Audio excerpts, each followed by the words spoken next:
Hello, everybody, and welcome back. You probably heard us talking a bit earlier because I forgot to mute up the audio from our You tech know our test. secrets now.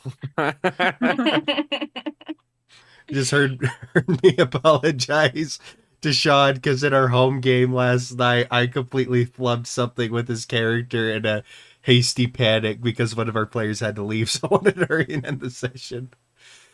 Uh, yeah. So now that our secrets are out in the open, that's the end of the series. We had a good run. Um, yeah. Farewell. So before we get into tonight's episode, Andrew, do you have any announcements? Nothing crazy, just another plug. Check out our merch store. We got a lot of fun stuff on there. D-Fourtress.com. No hyphen in the name in the hyperlink though. All right. Okay. And then only announcement I got is we are starting to lay the groundwork of our second D&D series, which uh, should be up. There's still a lot of prep work to be done, but it looks like it's going to either be in the we're going to get started either in the second half of April or the first half of May. And those are, as of right now, we have settled on Wednesday nights for those streams. So yeah, those will be coming eventually. All right, and unless any of y'all have anything else you would like to add, then let's go ahead, roll the intro.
Yeah, that's what I wanted to do.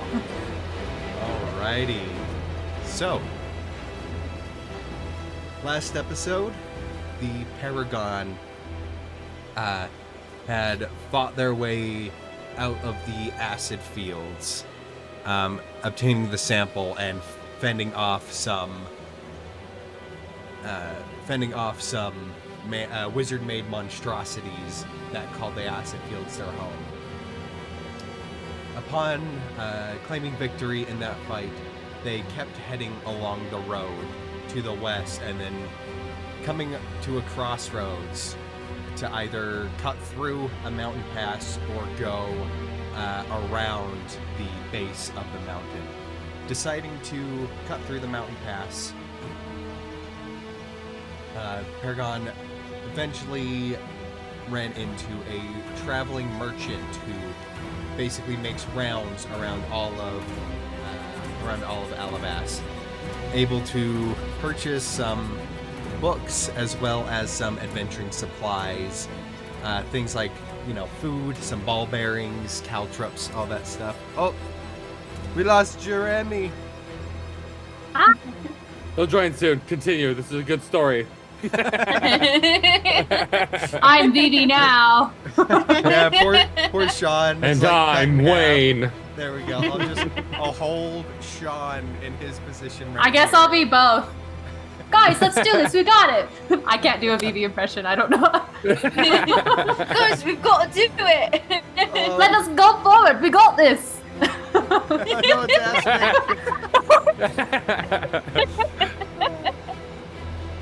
So, Chaos unfolds. and also upon interacting with this merchant, the party members gathered information, mostly Artavan asking information of certain threats that lurk around here, as well as potential paths to the settlement known as Agramar, that is within Black Brim Mountain. And eventually, upon moving further north, coming over the main crest of the mountain, of the small fraction of the mountain that they were on, scouting ahead via a familiar, Amelia, scouting ahead via familiar, as well as there we go.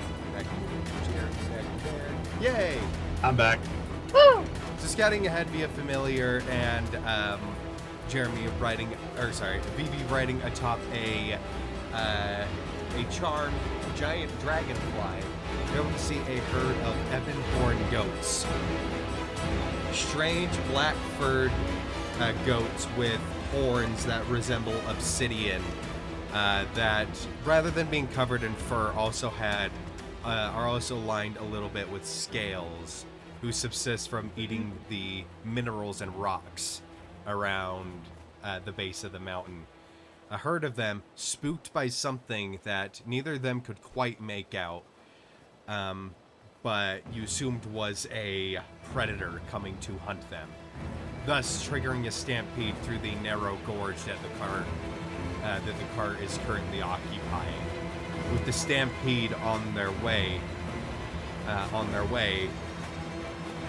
the three directions that you are able to move are forward, backward, or into a cave that could possibly lead to another cave entrance past the cave exit past the gorge.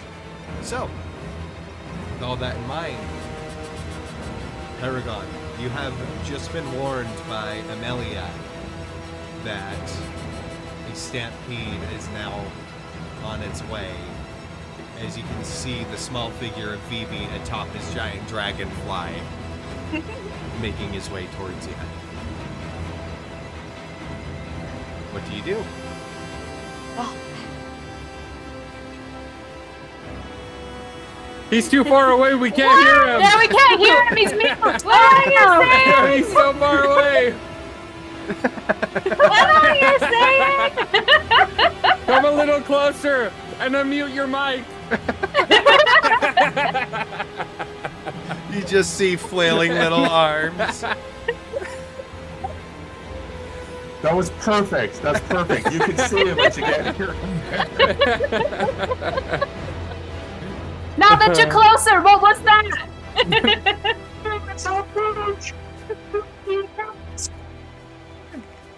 What? I still can't hear him. Wait, really?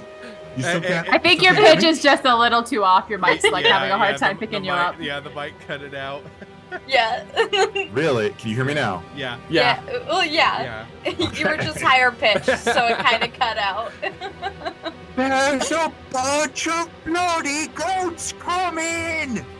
We know. Oh! They're already upon us now.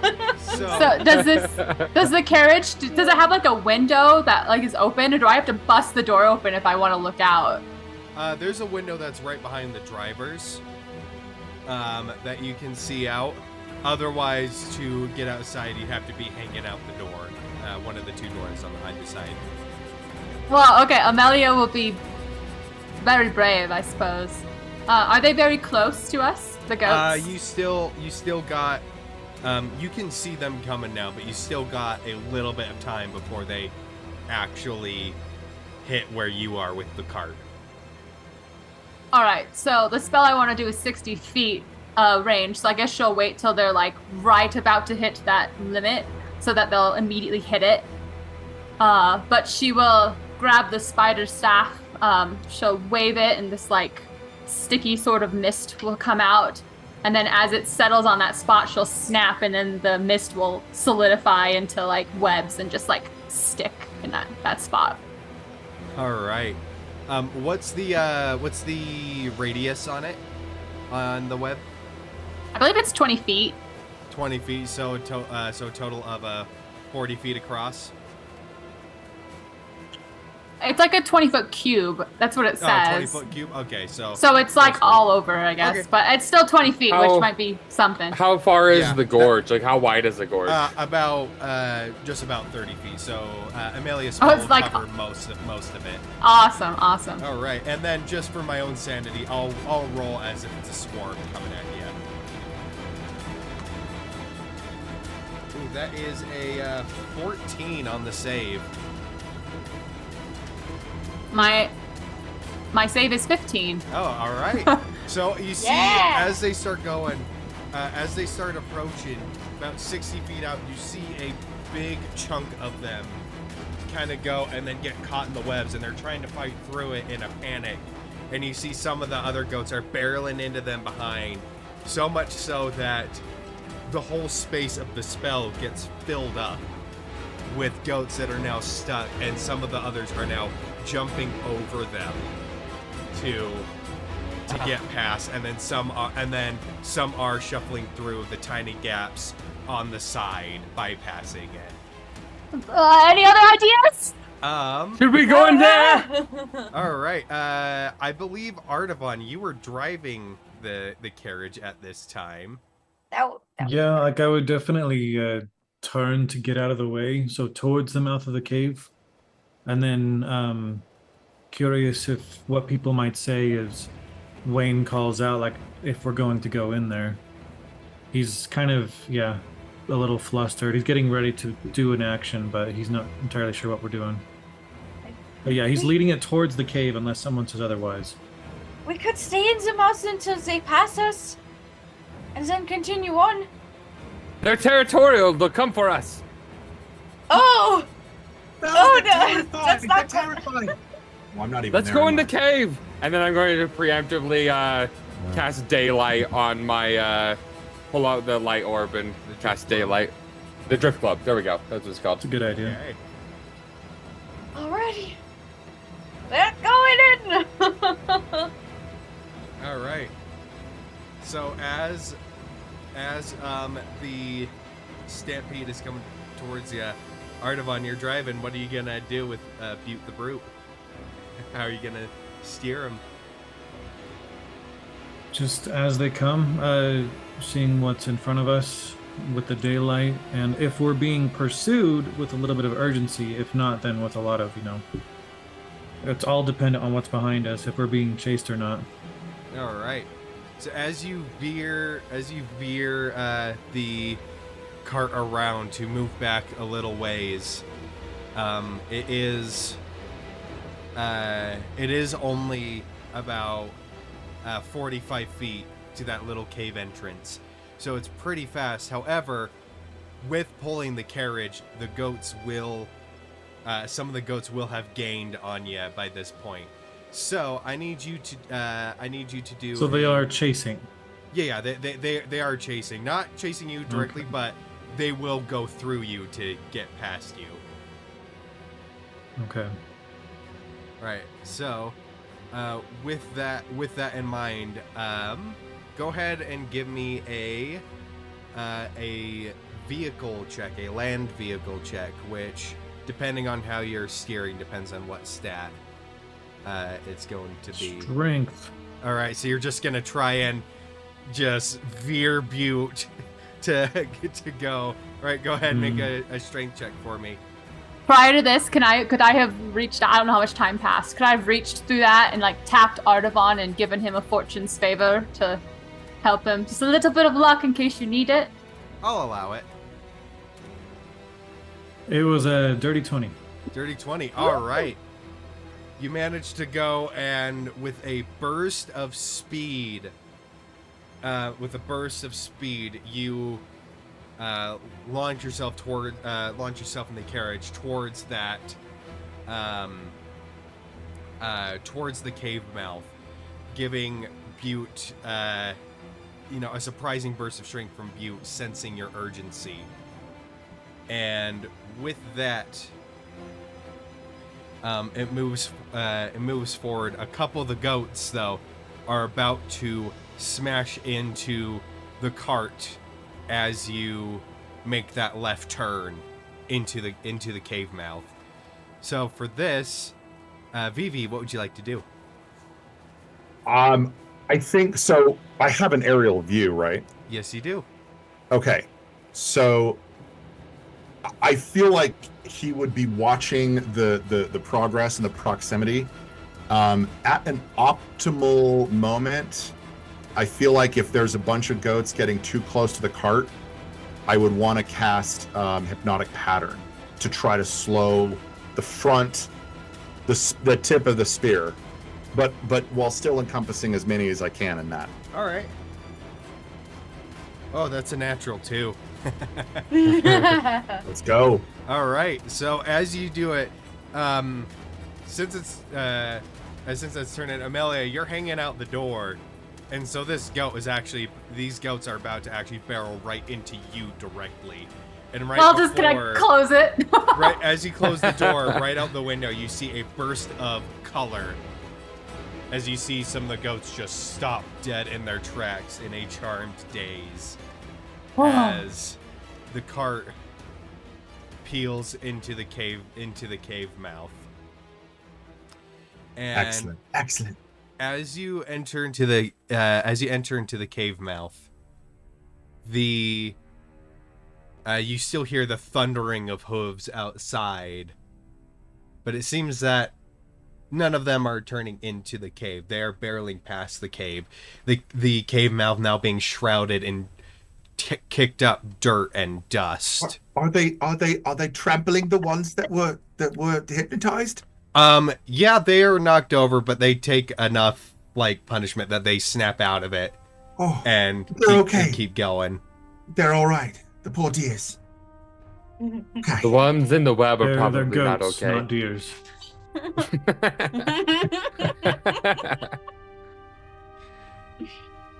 So Good one, Arthur. So do we want to wait for them to pass and then continue on, or should we keep going through this way? So you do see the cave veers slightly north. The cave starts turning north a few feet in, which is the direction you were heading. And how big is it inside? Does it look like it's narrowing? Does it open up? It is actually pretty sizable. Probably the most narrow part is more than the most narrow part that you can see from where you're at with your daylight drift globe is probably about 20 feet across, and decently high ceilings too. This is despite the relatively small opening, the inside is a little bit cavernous. I mean, Okay. it goes in the way we're going right now, but we don't know if it will veer off at any point. The pathway we were on just now seemed a little more direct. At least we know it comes out on the other side where we want to be. If we want to be more adventurous, we could go through the cave, of course.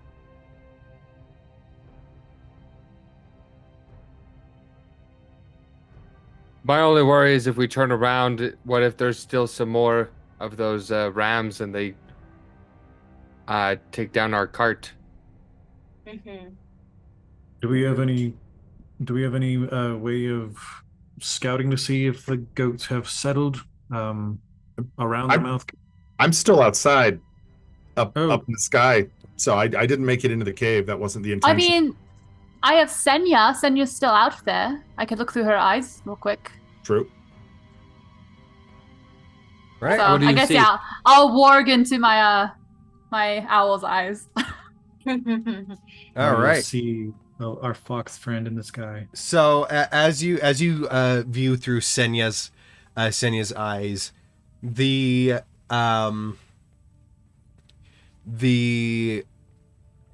herd is pretty large, so it would be a few minutes of waiting until they pass. It's a decently long line. Vivi, there would be an opening for you to fly just above them to get into the cave. Okay. Before I would do that, though, I kind of would want to check on something. Yes, what would you like to check on?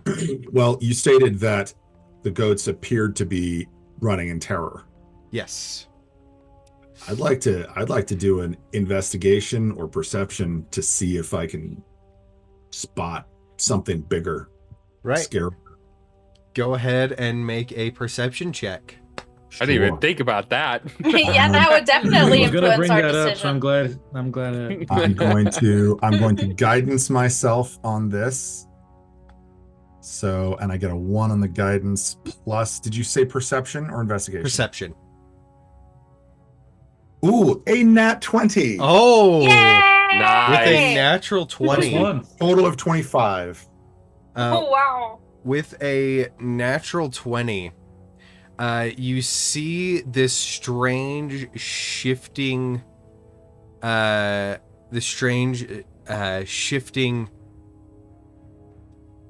figure that like seems to match. At first you might think your eyes are tricking it, thinking it's something that might be invisible. But as you get with the natural 20, as you like your eyes focus on it, it's more from the perspective that you're looking at. Its skin is changing to match the ground beneath it almost exactly. Just chameleon-esque. Yeah, really Right. really Predator. really powerful camouflage. Go ahead and make a either a nature check or an arcana check, your choice. Sure. I'll take the nature. Can I still guidance myself? Yes, you can. I'm gonna do that again. And again I get a 1. And nature, a dirty 20. Yeah. rolls to Total All of right. 21. Total 21. Woo. So you recognize this creature as a chameleon wyvern. So not as bulky as the ash wyverns on the mountain peaks, not as brute force, but arguably much more rare and elusive, and much smarter, as well as and you've heard stories, they do contain very potent paralyzing venom. That sounds Ugh. terrifying. Okay, I wanna go. If you said there was some pathway for me to Yeah, get to the it would be close, but you'd be able to just squeeze in without actually getting into any danger of being rammed. And once we got into the cave, I would I'd like to do an animal handling check. I want to encourage Hikmahapi, the giant dragonfly, to like close her wings behind her so she can fit, in the cage. All right. Yeah, with being charmed and stuff, it kind of understands your thing. It understands the assignment, so you wouldn't need to roll for that, because she'll know how to get right into there most efficiently without cutting her wings or anything. Sweet. Okay, cool. And then how far in is the rest of everyone? I would say maybe 10-15 feet. You guys, I think we might want to start covering up this hole. Start digging. And I start Wait, looking, let me get Senya. Like Senya, come in. and I start just like piling rocks as best I can, and Oh. just Why? What's out there besides the rams? it's a what was it? Chameleon wyvern. Chameleon wyvern. It's Yes. a chameleon wyvern. Oh. That's what started the stampede. Would I Come know on, what help that me, is? Will. Yeah, Rocks, I would. my ratings. I don't know if we know or not. If we know what that is. You guys can try and make the same nature nature check if you'd like. Nature or If history? they look confused, Nature I or just Arcana? Because described. mine would be just reading. That's the thing. Or, 'cause I'm not- yeah, history could work too. Okay. That works too. 13. Mine would just Yeah, be whether my mom told me about 23. it or not. 23. Yeah. Yours is 23. What was yours, I Amelia? got it. I got a 9. 9. You do not recognize it. Amelia. But Wayne, you do. Wayne, you do recognize this this creature, and it is not the bulkiest of creatures, for sure. It is not the bulkiest of creatures for sure, but Wow. a very potent predator. Ooh. I think I would get a little pale. That's rolled- the thing we got to worry about coming in behind us, not the goats. Wayne would go over and start helping, just lifting some rocks. Well, do without they saying have much. Do they have a habit of like hunting, humanoids, or is it just beasts? With both of your rolls being so high, chameleon wyverns tend to not go for humanoids and whatnot. They're a bit smarter, so they usually go for more docile, less smart creatures. So you would know that if one goes for if one goes for a person, it's either very, very hungry, very desperate, threatened, or worst case scenario, it thinks it can take you and knows something you don't possibly. That's it, guys. It's going to come for Wayne. We have to cover the hole. Not my blood. Not I would- my blood.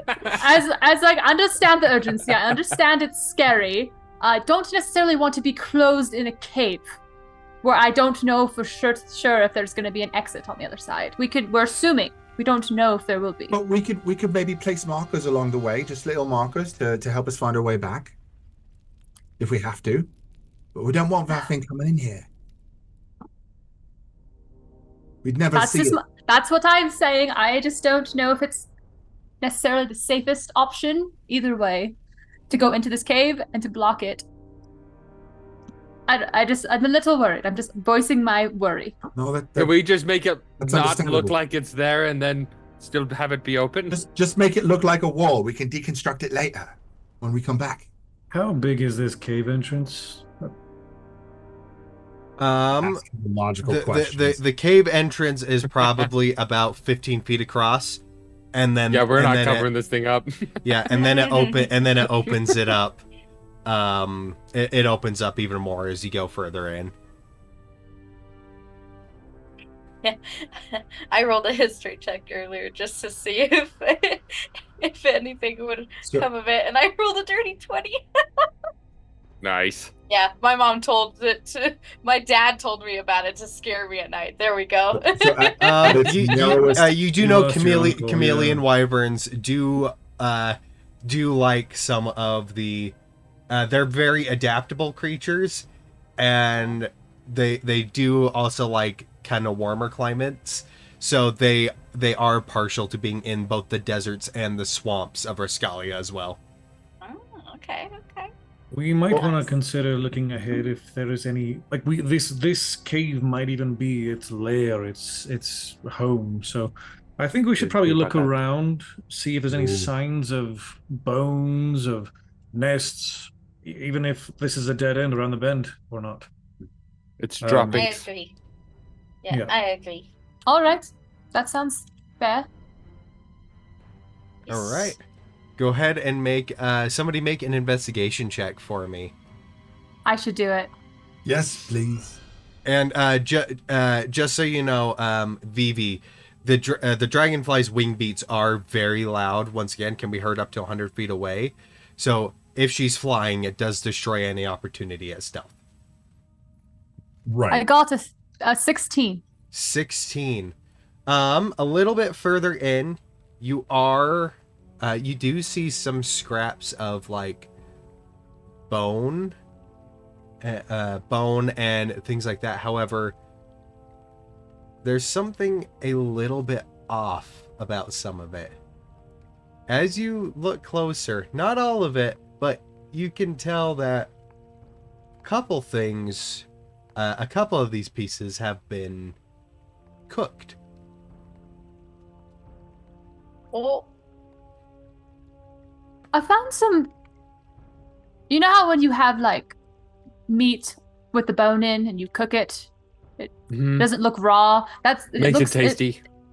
Yes, but these bones seem to appear to have been through a cooking process of some sort. Not sure if it's human-made. Because when do wyverns cook? does it know how I to don't- cook? I mean, I heard they're pretty smart. Something could breathe fire potentially. Or there could have just been people that came through. Maybe this is a Now, does normal it seem route. like charred, like it was the after effects of something, or was it intentionally cooked? Can you tell? Can I tell? It is very much more charred, as it was just thrown under fire. There's nothing fancy. There's no like Yeah, it just spices. looks like what we do at nighttime when we have some meat and we're cooking it. You just throw it on top of the flames. Does that mean there's other people hiding from the stampede in here too? I think it's more like I said. Maybe people travel through here. This is like a stopping point, either to rest or to keep going. Oh. So Well, it then could I be think could be safe. I suppose this is a good. At least Can't think safer of the word. than you survivor. I think I'd rather continue through this way than go face that wyvern personally. Mhm. We have the daylight spell for at least Well, an we hour. better hope so- it doesn't come up behind us then. I don't think it will. I mean, it was pretty far up away from us, wasn't it? I mean, I suppose me and Vivi, you and I, we have our friends. You have Princess, I have Senya. We could have Princess or Senya be behind, Senya or Princess be in front, and we could have a lookout in the front of us and behind, if we desire it. I don't know if Princess can see in the dark very well. Senya can. So she might be best up front ahead of us.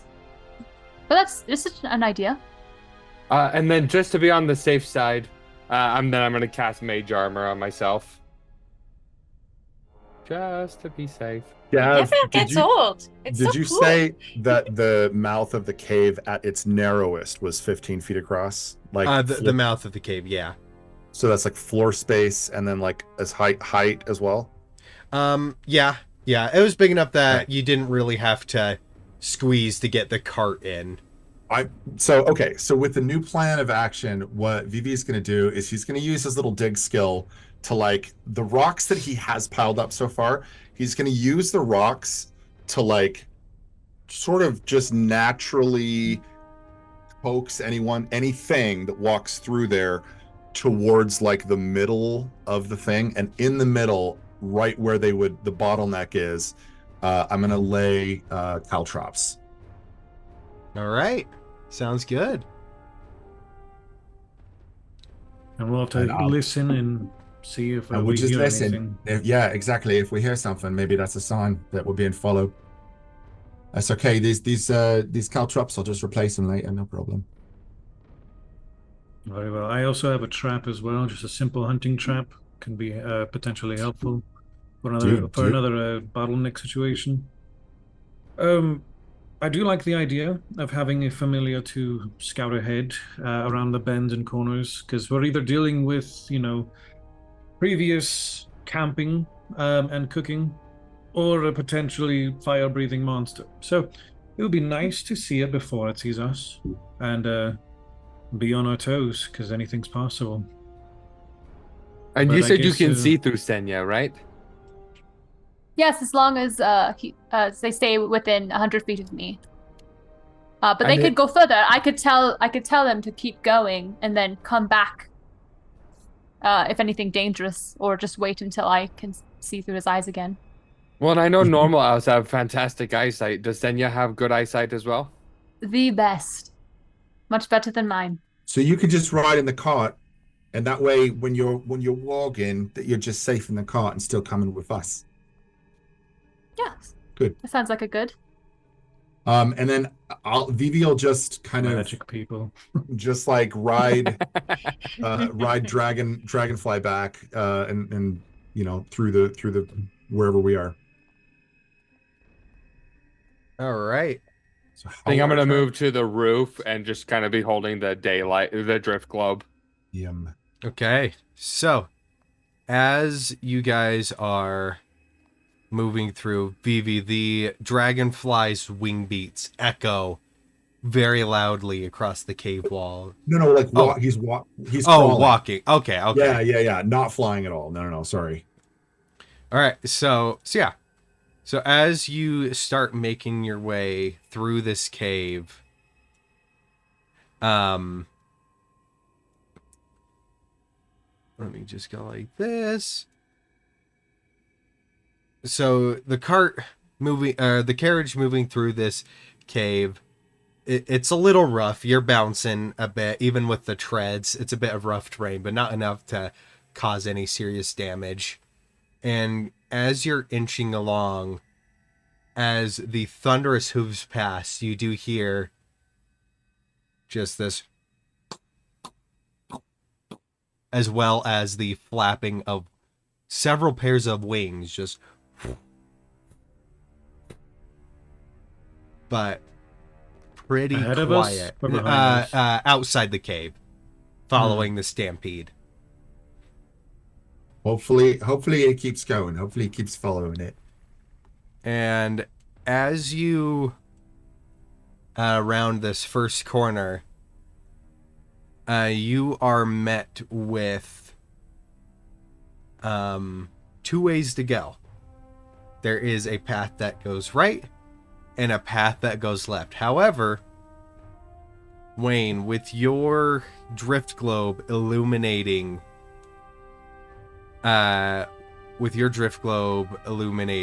this Work. yeah, this cave, you see a large bulbous figure kind of leaning against the cave wall directly ahead of you. Leaning against the cave wall directly ahead of you. A large creature, and pretty recognizable with the in the bright light, as you see against the wall, great club at his side, an ogre propped up against the wall. And as you round the corner, almost immediately he goes and shields his eyes, just like, this is too bright. Sorry. Wait, Mike, put a cloth over it, dim it a little bit. I'll kind of put it under my shirt so then it's dimmed. So instead of I imagine it'd be like half effective. Is it too late to turn around? Is this thing nice? Sorry about that. And you see as he lowers his arm,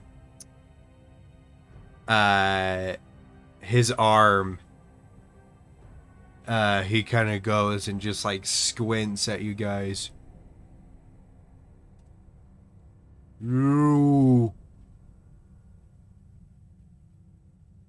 You come into our cave.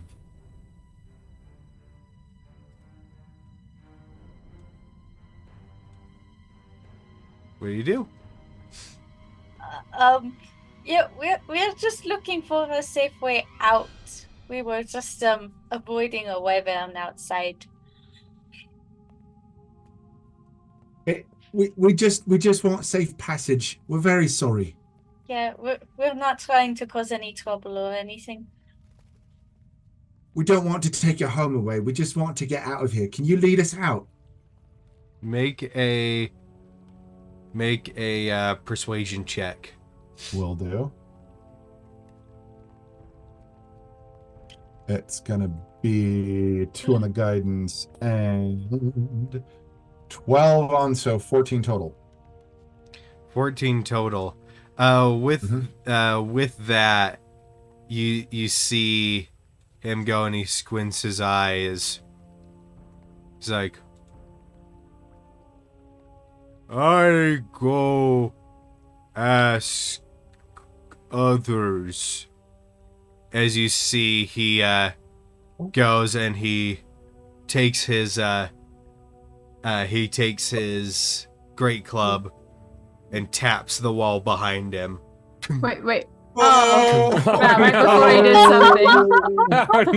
Oh, no. no. Amelia will like come out of the. I think she'll come and sit near the front All right. instead of being inside now. Oh no! I'm So, scared. so Artavan, Amelia hops out, takes the seat next to you. And then you just hear, as he does, you just hear this two pairs of footsteps, one coming from the right path and one actually coming from the left. Oh, they're down both ways anyways. And from the path on the right, you see another ogre step out into the dimmer light. And then from the left path, an even bigger figure, as you see a cyclops come lumbering through. Cyclops come lumbering through. And as they do, the second ogre's like, what dish? They ask passage. Oh. And then they look at the Cyclops, and the Cyclops just stares blankly at them. And it is very clear that he does not speak common in any way, shape, or form. And just dumbly looks at them. Does Is it- anyone... Is it obvious? Sorry, which one is like the leader? Make an insight check. Does anybody speak Cyclops? 18. 18. All right. With that, you kind of get the sense that they all think, each one of them think that they are the one in charge. Yes. Right. Amelia will kind of mumble that under her breath. It's like, it seems we're talking to all of them. All of them feel like they're important. With that, let me just go like this for visual reference. What language does? What language? Yeah, so it's Doesn't- two ogres and a cyclops. Yeah. What language It's does a a humanoid, Cyclops right? speak? Probably giant. Probably giant. Oh boy. I'm Possibly, definitely gonna like. Do you think? Yes. Do you think they speak any undercommon at all? Oh, I do know that as well. You want to try? I can try. I'm gonna try saying in undercommon. Do you speak like this? Why he make funny noise? Oh, we're just trying to see if there's a language that we all can speak so that we can communicate with one another. He scratches his head. So you understand what I'm saying right now, yes? Me smart. Of course. Is I that the can Cyclops or the ogre? No, the talking? ogre. The Cyclops The is still Cyclops- standing there confused. Yeah, the Okay, okay. Cyclops doesn't With speak your common. 18 in insight, Amelia, The Cyclops seems very confused why they're not attacking already. It is just kind of like, what's the deal, guys? Kind of a thing going. So the Cyclops is just like. But the two ogres appear to understand us. Yeah, yes? yeah, the two ogres do. Can I tell if they're like male or female or? They are both anything? male. Well, kind sirs, we, as my companions pointed out, we were on the run from some danger outside. There were some goats, there was a wyvern, and we were just trying to get through here. I'm not sure if you would be all right providing us passage through. I'm sure if you want, you could go out and go hunting. It seems pretty great. They were kind of running and maybe a little slow, so that would be a fun little catch for you. We could go on ahead. Make a persuasion check. Can I give her a bardic inspiration for that roll, please? You most certainly can. I got like the most epic background music while I'm giving this speech. Yeah, just a sec. I'm getting my 6. Is it a 6 or an 8? I rolled a 6, so you get a +6 to whatever your roll is. Okay. If you want to, I guess if you want to take it. If I need it, right? Amelia would be the Right, one to yeah. roll it, but is it a D6 or a D8 right now? It's a D8 now. It's a D8. Oh, okay. my bad. Okay. Yeah. So you have the bardic inspiration to Sure. use when you want.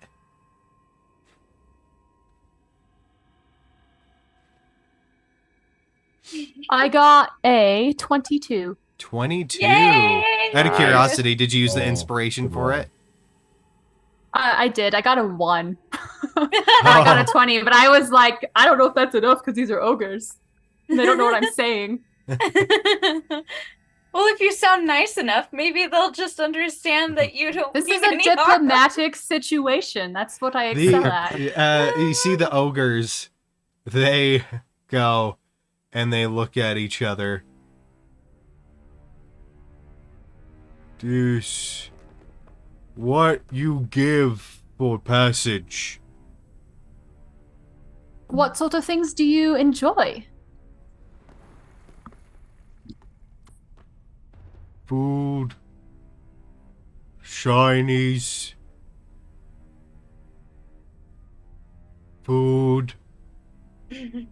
What about an epic bedtime story told to you by none other than the world famous Wayne? You have absolutely no idea what a treat that would be. You're such an intelligent being. Like, this would just... I did just get a new book. Yeah. And you could even eat some muffins. Oh, and muffins. World famous muffins What? from Cosmo. Muffin. Food. And Artavan's just hands off. Like, I don't know who I'm traveling with. I'm not with him. and But he's like at the ready to murder at any moment. But everyone's doing this other thing. Have you ever seen a Sure. wolf with their fur standing up? That's Artaban right now. Yes. and with that He's you got his see weapon branded. He's waiting to like light it on fire and have you blind them and intimidate if everything doesn't work.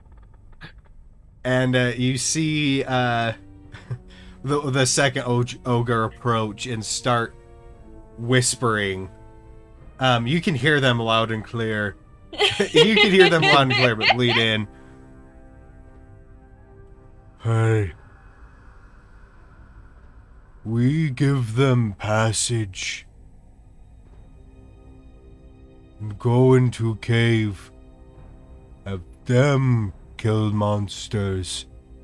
Then eat them after. And you see one of the other ogres. The second ogre.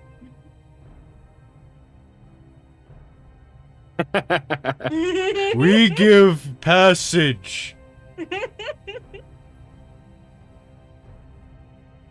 Thank you kindly. There's Is there- something. Which way should we head? This way. And he points past the Cyclops.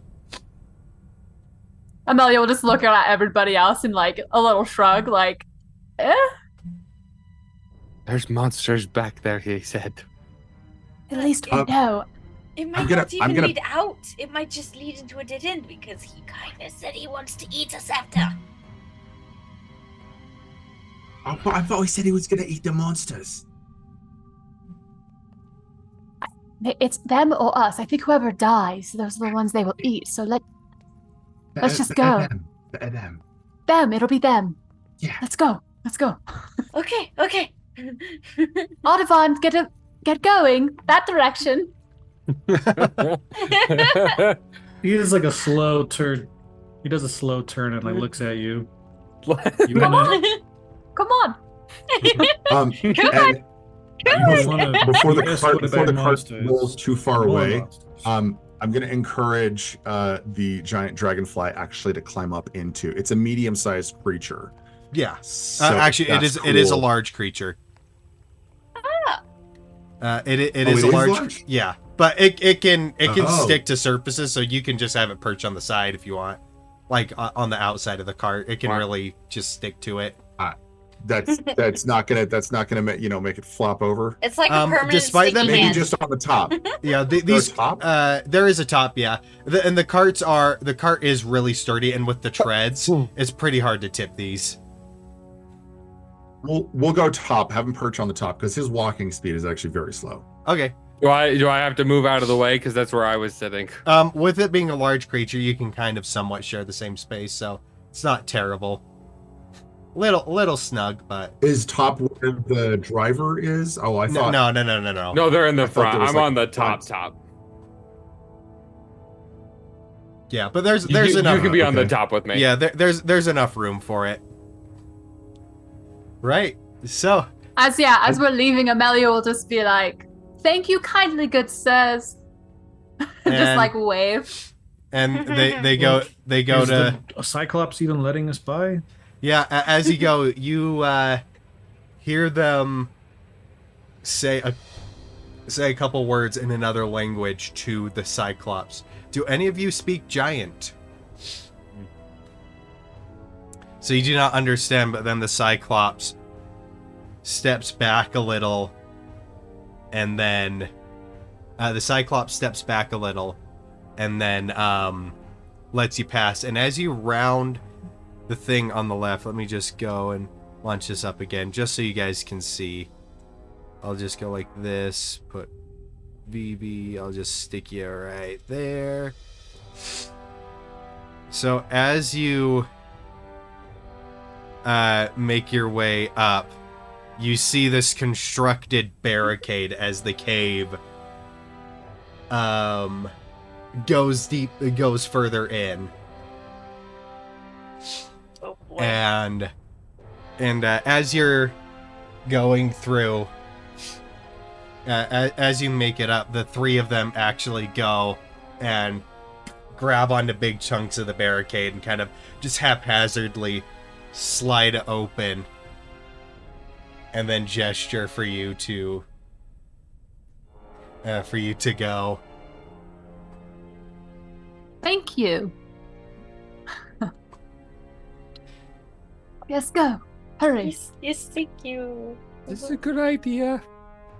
It's No. that I felt really, but it was either go back. No. But there's not really an option. This is it. This is all. We could have just waited till the wyvern left. It's a little late now. Yeah, kinda. So as you All right, well, let's go. So- So run up to it and just charge forth. Adventure. So as you Yep. as you make your way through this cave, they're going, and sometimes there will be boulders blocking your path. Sometimes there will be boulders blocking let's your head path, back. but the ogres shove them out of the way for you to make room for the cart. Oh, they're still here. Never mind. Yeah, so they are following along behind you. They're guiding us. Yep. They're guiding? Oh boy. Oh boy. Yeah. They said they wanted to eat us after. Can I Or the send... monster. I'm gonna have Senya fly in front of us specifically to warn. Like, I want them to come back if they see anything like monstrous or hiding or something, just so that we'll be aware. All right. And Senya does have the dark vision, correct? Yeah, 120 feet of dark vision. Ooh, nice. Ooh. Alrighty. And my drift globe isn't fully covered. It's still getting like a good 60 feet out. Yeah. When you and when obviously you take an owl, you know, they fly silent, won't be able to hear at all. Yeah, so they got really good really good stealth. So as you're so you make your way through this cave, and it's a pretty straight tunnel. A pretty straight tunnel as you're moving through. And as you progress through, you do hear the ogres whispering to each other in giant. Ah. Dang it. I wish to learn a new language. I wish I'd taken what's that spell? Tongues or whatever. Oh yeah. Comprehend language. I would like to cast Charm Person at level 2 spell so that I can try to hit both of them. Okay. Both the ogres or the Is the Cyclops also with us still? Yeah, all three of them are with you. I would like to cast Charm Person at level 3. Okay. So this is just my ruling as the DM. As per the rules, as written, the spell technically wouldn't work on these 3 because they are giants and only works on humanoids. Oh, they're not humanoids. However, as a DM, I feel like it's just because 5e doesn't have, multi-types, even though there's a lot of creatures that are technically multi-types, like a Dracolich would be an undead and a dragon kind of a deal. And so we have seen an get charmed. Yeah, and so I still think multi-types are more dynamic. Yeah, and so I think in my game I will allow this. So Yay! Give me just 1 sec. Let me just go like this just before. Okay. Just before I forget. All right. So what is the 15 wisdom DC, and it is a wisdom, yes. Okay. So ogre 1 definitely fails. Ogre 2, let me just see,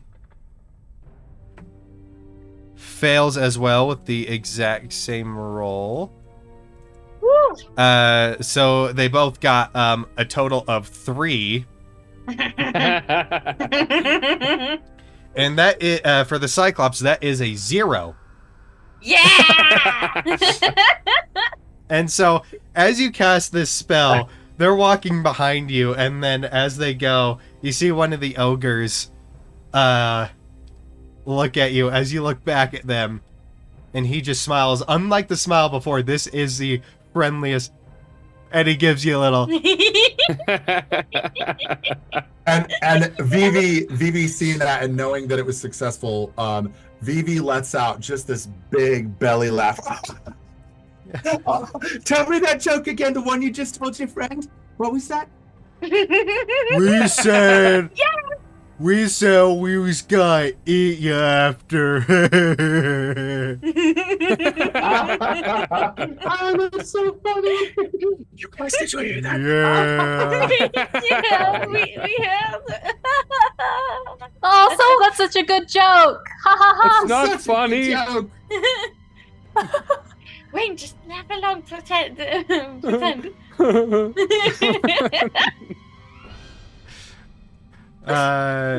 So as But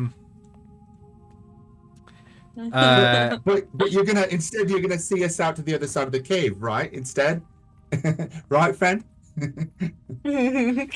That would be even funnier. at least you, friend.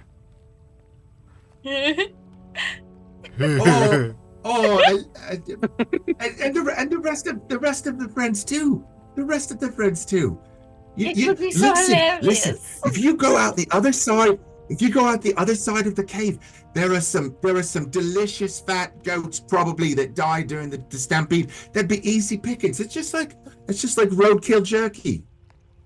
Make a persuasion check with advantage because they are charmed. I'm gonna give you guidance on that. I'm loving every second I'll take of this. it. Okay, total of dirty 20. Yes! Dirty 20, okay. I do like goats. Goat good. As they just kind Yeah, of... it's just easy. Just go get him. Ooh. In fact, why are you even wasting your time? Just go now. We'll see ourselves out. But friend face monster. No, we'll just leave. You go get your goat. We should have some pointers to the right exit first. Oh yeah, which way's the exit again? Ooh, and they point down the one way to go. Okay. Glad we got that cleared up. Why don't you ask them what kind of monster's up ahead? That's a great question. You know what? That's a great question. What kind of monster is it? Cave monster. Is it? And I start making shadow puppets on the Come on, wall. just roll the Is it dice. With the like drift this? globe.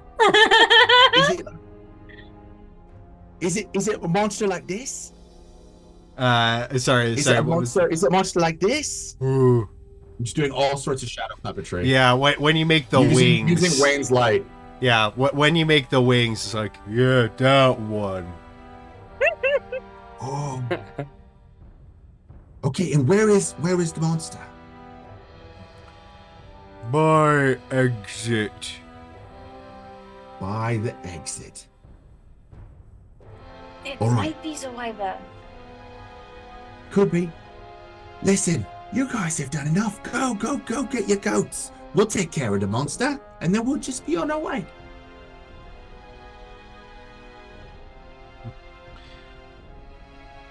Okay.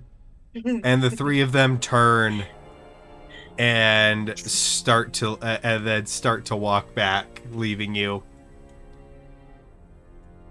And Phoebe's just like, Crazy. That was incredible. That was amazing, Phoebe. You're getting so good at this. Oh my goodness. Very good. Very good. Yeah, let's go. Oh. Once they're out of the way, I'm going to unveil the daylight thing again, so it's fully bright. I got used to that being dim. Ow. I'll just turn my left side too, so I'm used to the light. So now it looks like we have a couple options. We can continue forward to try and confront this cave monster. We could also try and stealthily follow behind the giants, and maybe the wyvern will be, having fun with them, or we can slip past. Either way, I think there's a big threat to our freedom. So it's just a matter of what we want to do. What do I you mean- think is best? Do you think we're going to slip past the giants versus a wyvern in the 15-foot tunnel? If they are confronted in a tunnel, then definitely not. But if they confront outside of the tunnel, it might be far enough away where we could slip past. But I think But perhaps the gorge we is also only 30 feet wide, tops. right. So there's a lot of variables. It could be, where we came from rather than where we're going, where they confront, because that's where the sheep were running, is where we came from, if they're hunting the sheep.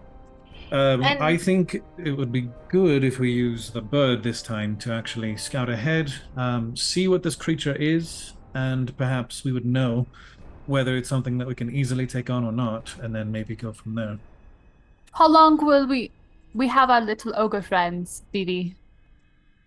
For about an hour. All right. Before they snap out of it. There's a part of me that thinks that this cave might go further, longer than an hour. Maybe. Well, but then they have to travel to get to us, so it's at that point it's just a race to get out. I think either way is quite dangerous. One is one creature, the other is three, which we just found out can be charmed very easily. So I'm not sure which I don't which know is how many safer. times I could keep that up. I could maybe do it one more time, but I'm pretty tired. What do you think, Cosmo? Well, there's it. However slim it is, there is a small chance that the threat up ahead is the same wyvern as before, and having it be distracted by them will allow us to go by unscathed. But honestly, I would rather go with what's up ahead, because if we go out there and things go wrong, we'll not only have the wyvern, but we'll also have the others, because once they get hurt, which they probably will be by the wyvern, the spell ends. So One maybe I'd ra- versus I- 4 known threats. So I'd probably go with what's ahead. I think I agree with Cosmo. I agree as well. Thirded. Very well, forward we will go. But this time, let's have your bird. Yeah, Sanya, go ahead. Tell us when it's dangerous. Don't die. Alright. Be very careful. So- No, it's okay. You just do what you need to. I'll just bring you back if I need. Do you want me to make this more dim, just in case? I can cover the drift globe if we How need many to. of you can see down here? Is I can't see down here at Wade all. the only one that can't? Wayne? Everyone else can see? Then how about you keep it off? It'll just be you, unfortunately.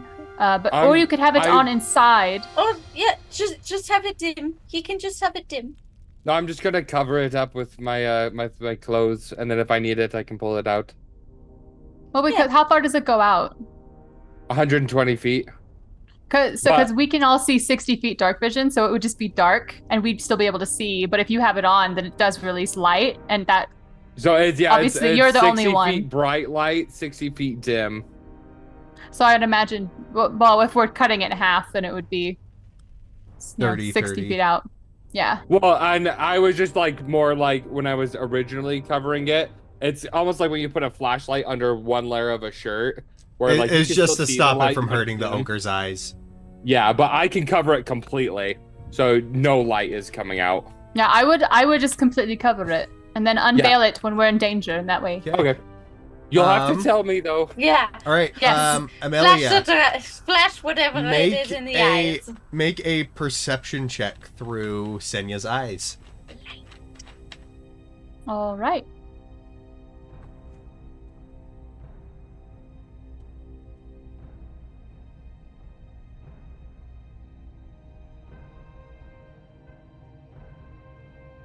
I got a 15.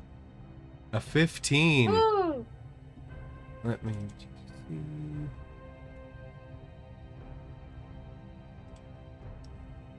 All right.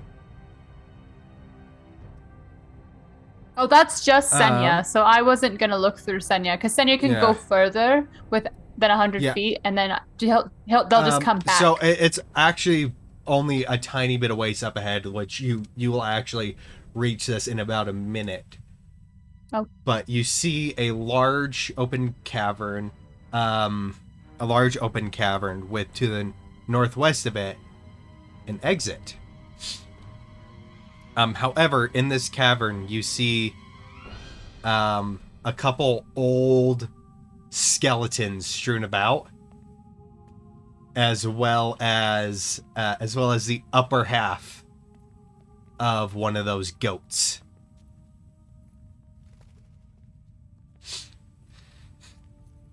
That's everything. But you do see the exit, and then with the 15, with the 15, you see kind of on top of a small kind of, I hesitate to call it a boulder, but I guess a lump from the ground, what looks like a large like leather cloak almost.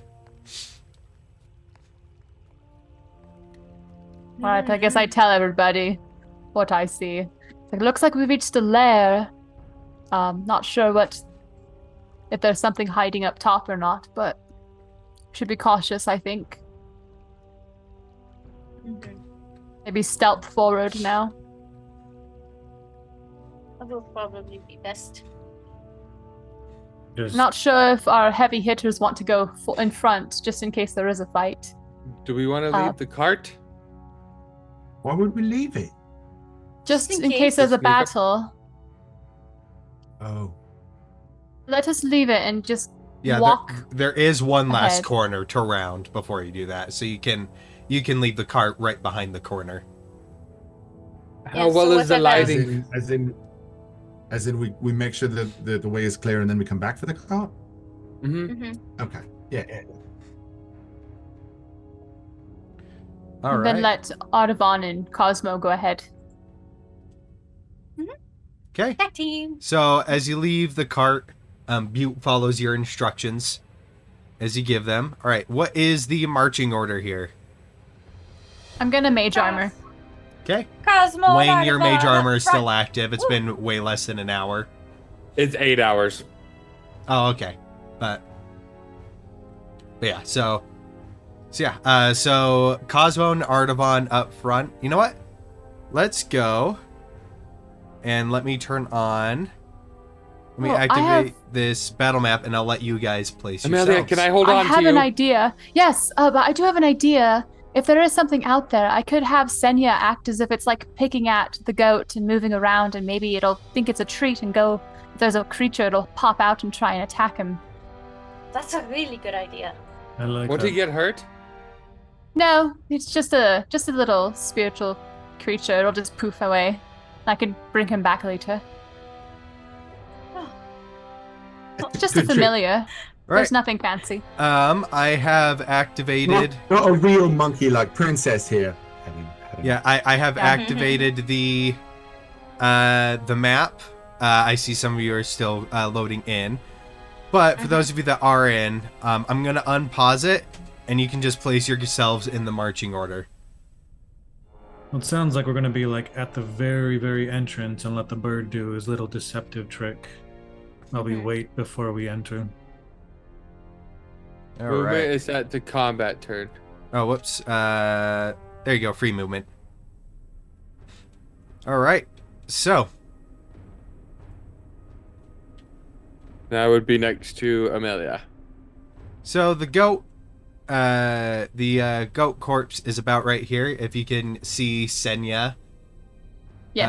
up front, and Little tiny owl. Oh, it's so cute. Love it. and kind of picking at it. Just trying to make a lot of kind of noise and flapping his wings and stuff. All right. Go ahead and make a perception check. Everyone now? Or I guess Definitely whoever's not me. I guess Oh, yeah. who's in front. So that would be Artavan and Phoebe's Cosmo. Oh, not baby. Yeah, The okay. dragonfly. Yeah, I'll just move this to the It's- side for now. Can I see through Senya's eyes and look? Perception check? Yeah. Okay, I'll do Senya then. How well is the lighting with that cave entrance right there? It is actually pretty decent. It's mostly dim light. Okay, good. So I can navigate. You can navigate. You would have disadvantage on attack rolls, though. Yeah, I got an 11. Oh, I have to 11? roll on here, right? I forgot. Sorry. You're good. You're good. I got a 5. Nice. So that would be Alright. +3, so that's a 18. So you notice the dark cloak, like the leather cloak kind of thing, just strewn up right here. However, you're getting the feeling that either, as Senya's kind of picking at this, the body of this goat, it's either the, whatever is in here is not here right now, or the more, or you get the feeling of the more likely aspect because you got pretty good perception that if it is here, Senya is too small to be worth it.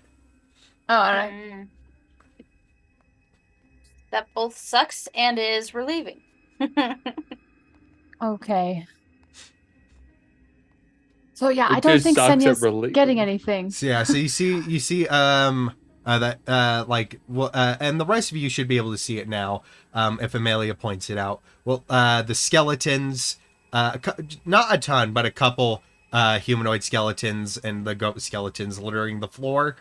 There's a couple boulders and stalactites slash stalagmites around, as well as that dark leather cloak looking thing. Now, Audubon's expecting I some see sort that? of wyvern creature. That's for Wayne. I don't think, Wayne, you can see it. Okay. It's a bit too dim for you to see it, but you would get the general you would get the general location of it. Okay. But yeah, expecting some sort of wyvern creature. Like Artavan's definitely looking at that leather cloak thing and wondering if it looks slightly more like wing membrane than cloak. Make an insight check.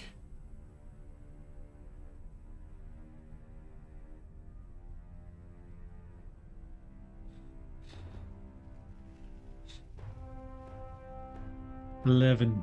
11. With an 11, I would say it's kind of hard to tell, but you're leaning more on the side of caution as it doesn't fit the texture.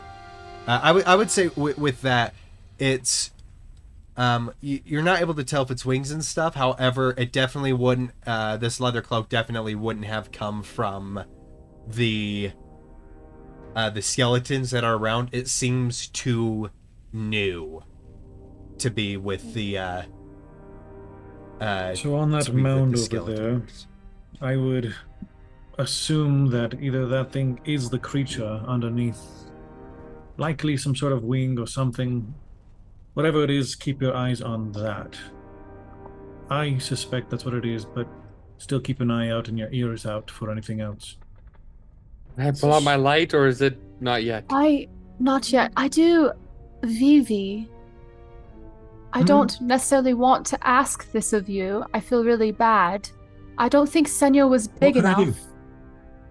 Perhaps Hikamahapi would be a better treat.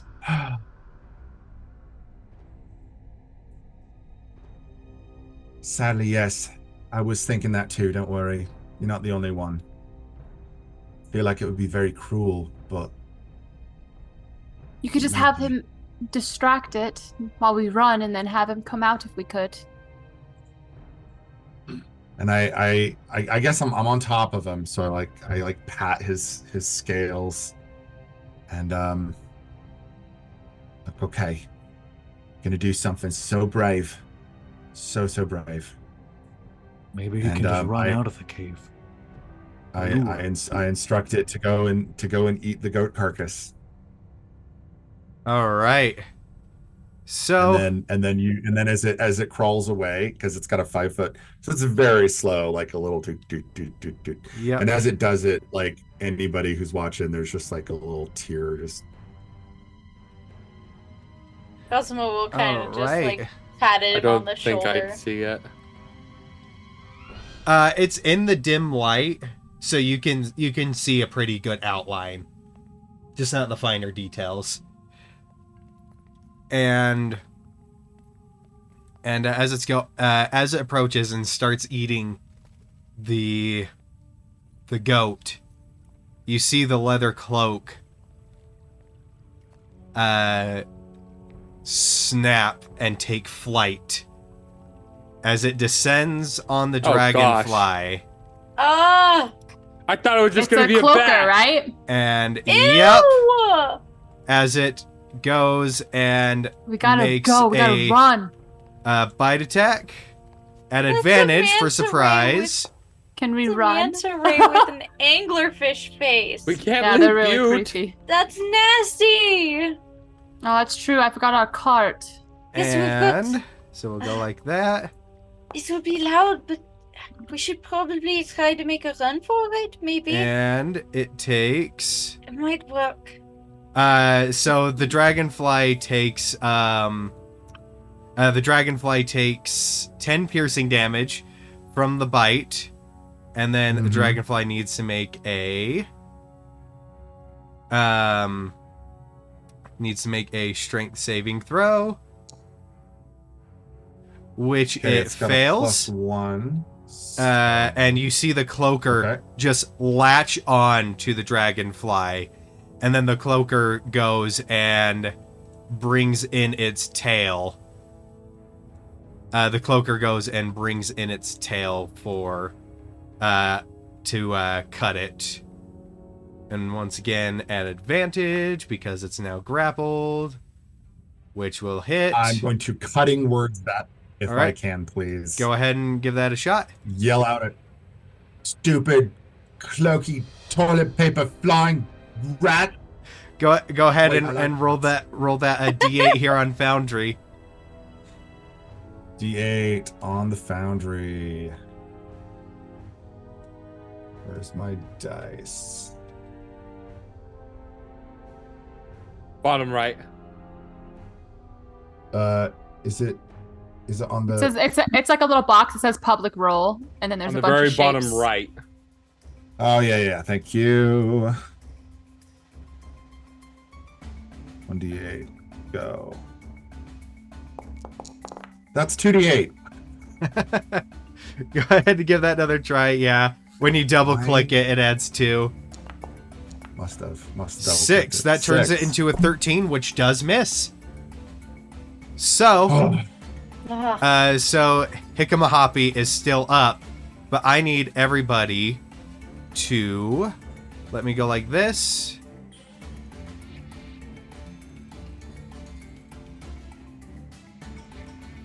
Give me just a sec.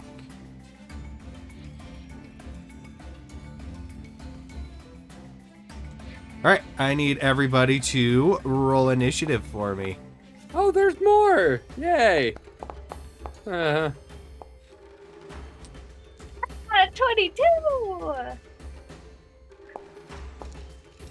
I got a nat 1. Oh, no!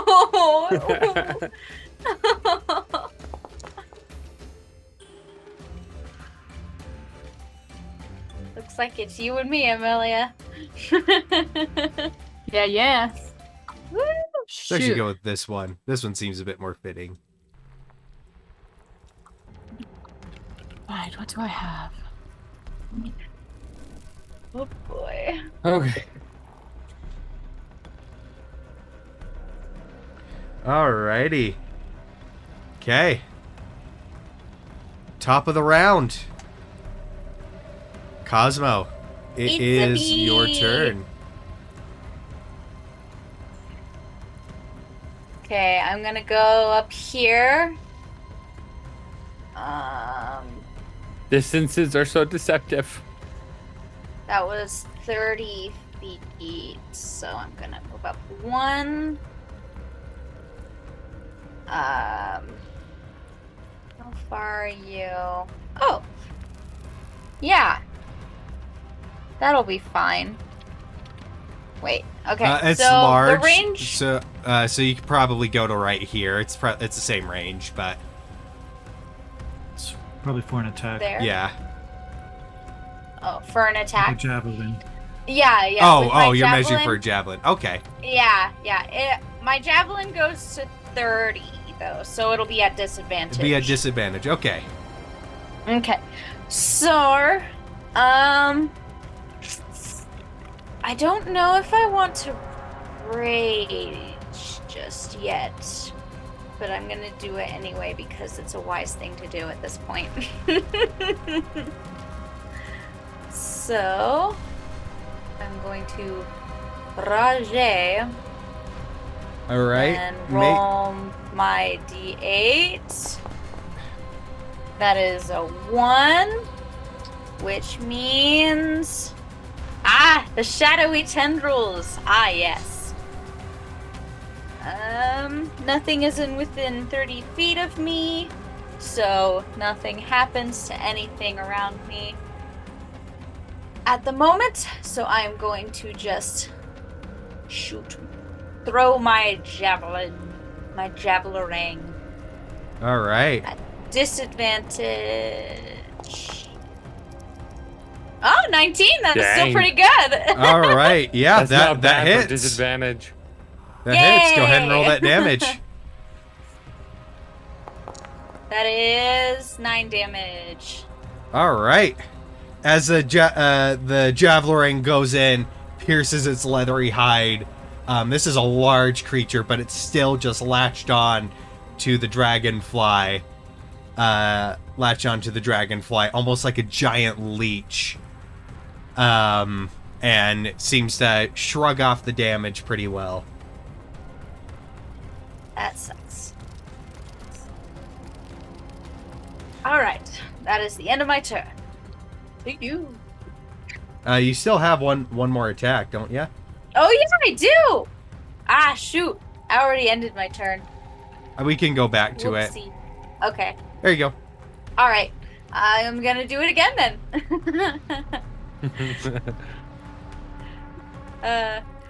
I'm not. Oh, whoops. I did normal, not disadvantage, so I'm just gonna roll again. Roll another one, I mean. 9 plus 4 plus 9 plus 8. It's 15, right? 15. That does hit. You go ahead and roll damage. Yay! Okay, sweet. That is 11 damage. Alrighty. Okay, very nice. Now I'm done. Alright. Okay. And that brings us to Amelia. That is your turn. All right. Well, Cosmo was a little too quick. Amelia was reaching out, and because she ran out of the way, so instead she's going to just reach around Wayne, probably. Just kind of go over. Oh no, sorry, no, up. She'll just reach over and tap Artaban and haste him. Ooh. And we'll go right back, just kind of reach, and then look at Wayne and say, "Oh, get your orb out. You'll need to see." He was getting. Sorry, go ahead. Alright. You were muted for a sec, Nikki. I was just saying that Sean can talk. Ah. 1, 2, 3. That's all, nothing else. Alright. Okay. So that's your go. Up next is the giant dragonfly. Hickamahoppy. Yeah, so Hickamahoppy. Can it attempt to break free with an action? It can. So it needs to make a strength Or check. acrobatics. Nope, strength. Only strength? Only Yes, strength. Dex would be better, but strength in that case. It's already In that grappled. case, You use rolling acrobatics on to counter. avoid being grappled. Sometimes. It depends on the stat block. But it Oh, does. did you just roll it for me? Thank you. Yeah, because it won't let you roll it. Perfect. Right. Perfect. But it only got a 4, unfortunately. So the dragonfly is still grappled. Grappled. Okay. All right. Then, up next, let me just go like this. I'm having flashbacks of like Mothra getting just wrecked by other monsters in the kaiju realm right now. We're coming, Mothra. That's just Rodan. All right. Cosmo, does a 17 hit? No. It does not. All right. As you go, your quick reflexes, you turn to see this tendril shoot at you from the darkness. Shoot at you from the darkness as you see this stalactite open, this one eye and this row of teeth. And then it's going to try again. Oh gosh. Does a 22 hit? Yes. All right. And so with that, you can just go like this. All right. So so as it goes, then it will pull you. That's so creepy. Just like zoom in really right close there. And that is. Wait a minute. Ah! It's within 30 feet of me. It needs to make a save. That one only does it when you first activate it. Really? Yeah. Oh, that sucks. It's the Never flower mind. one that stays on you. Dag nabbit. So, that is all it can really do on its turn, which brings us to Vivi. I'm turned now. As Vivi's turn hits, you guys hear The you little hear a drum roll. beat. Little drum roll, and the drum roll is happening as Vivi is going.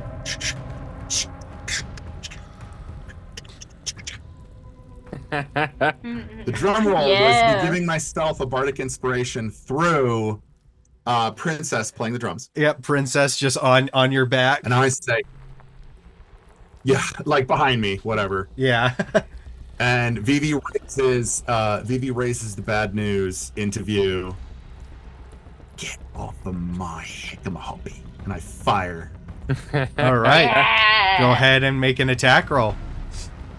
Bad Fire, and then I miss. And Whoa. I know there's so much attack. That is a long Normal. message. Yep. That 15. that definitely hits. Go ahead and roll that damage. Yes. 17. Oh. Oh, 20. yeah. 20 damage, yeah. Oh, it's a 20. Ooh. And the Even gunpowder, as it hits, you just see this black ichor fly out from one of its wings, and it's still latched on, but you just hear it shriek. This muffled shriek. Okay, I'm gonna use about 20 feet of movement, hop down, and come forward to be prepared for my next turn. Yeah, I can move you if it's being finicky with you. Oh, About thank right you. here? Thank you. Yep. Okay. I want to be within 80 on my next turn. Okay, let me just... That's 80. Yeah, that'll do. Okay. And that's good. Right, Artavan, it is your turn. All right. So yeah, he was getting on all fours, ready to dash after this thing. Just kind of, feeling the haste from Amelia. Thank you. This should be easy. There's nothing dangerous about this. He's like, he's trying to be actually fully confident, and when he gets the haste, he gets like this snarl smile on his face.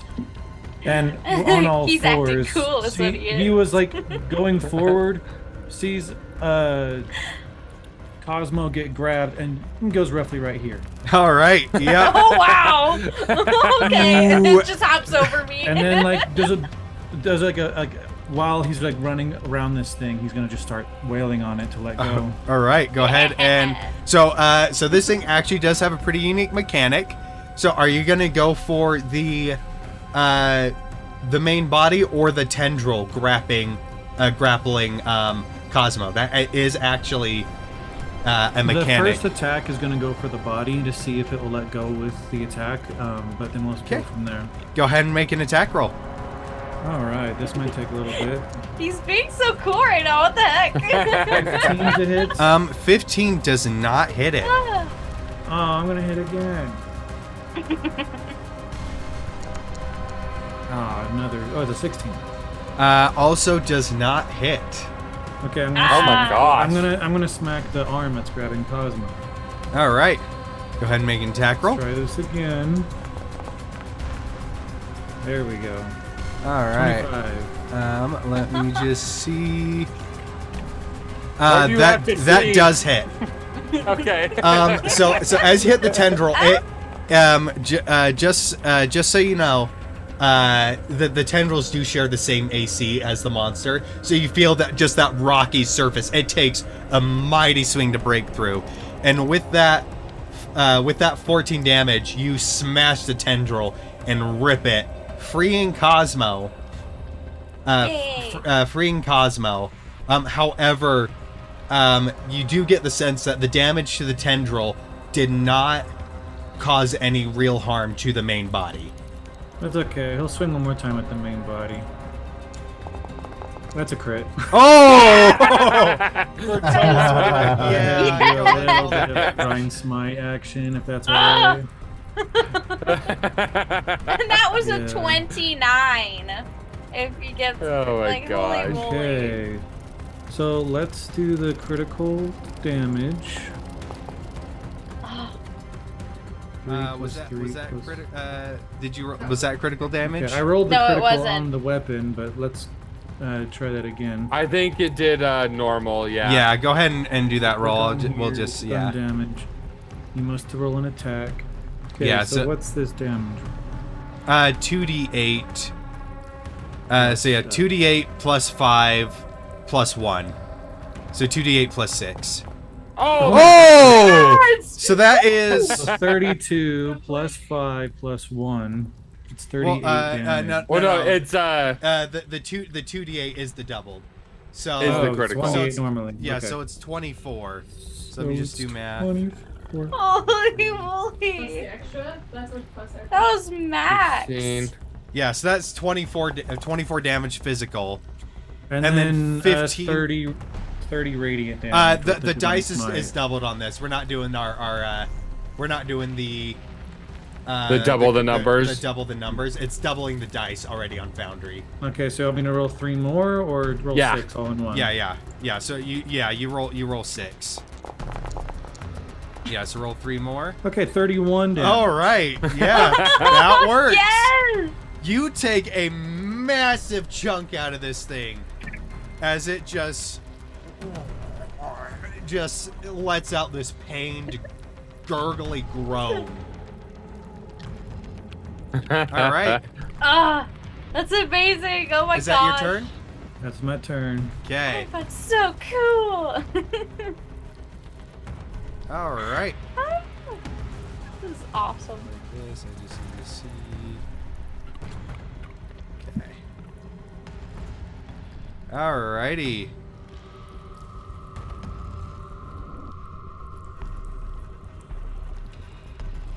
You just go like this.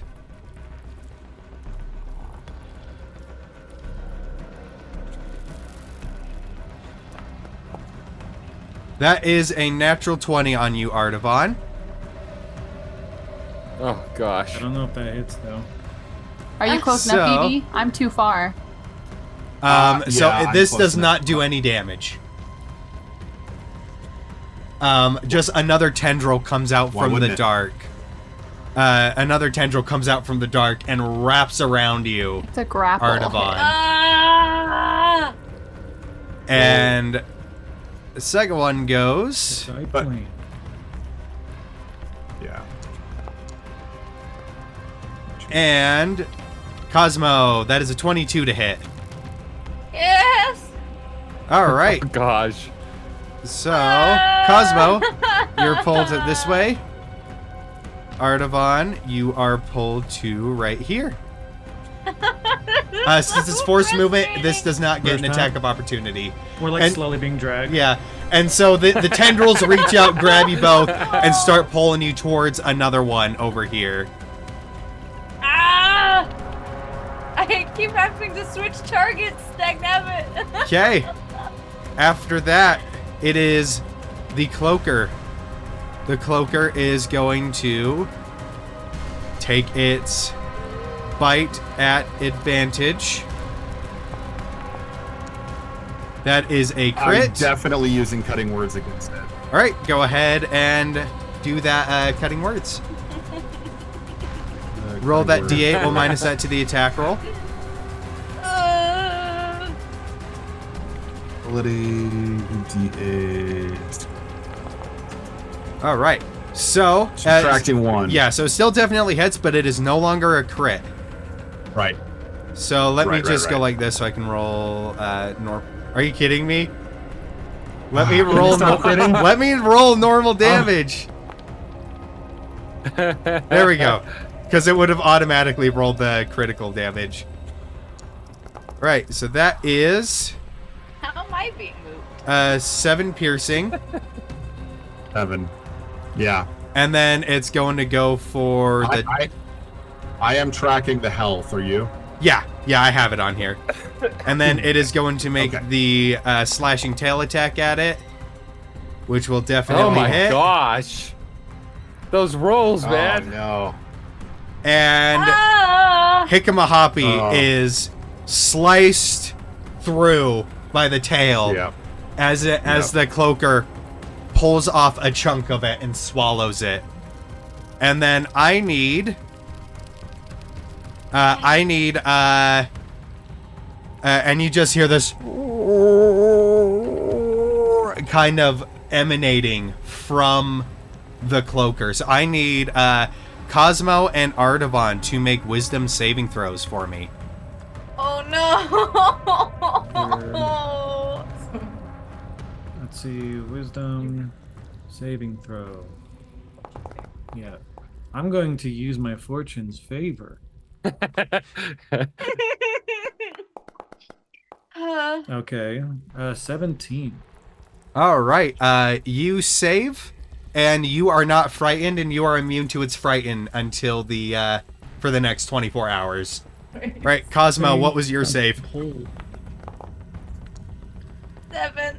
7. You are frightened of the cloaker. Oh gosh. And then let me just check Ising's action economy. I real wish we quick. went the other way. Okay. And it is going to fly. They did say monsters the first time. Plural. And it realizes that the ropers have you guys. And so it sees the non-claimed prey down below. So it is going to fly over. That's very yeah, considerate of it. You can. It will be at disadvantage though because of the grapple, but you can certainly I take. would love to try. That Oh would gosh. make me greatly happy. If Oh my only gosh, I it's could- only a one. Sadly, Oh it my does God! not hit as it flies over. Cosmo, And now even though one you're in a 20. even though you're frightened, you can take an opportunity attack at disadvantage as well. Okay.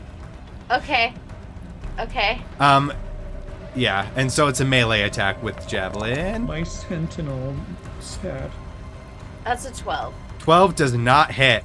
as it flies over you, and then... Ugh. Okay.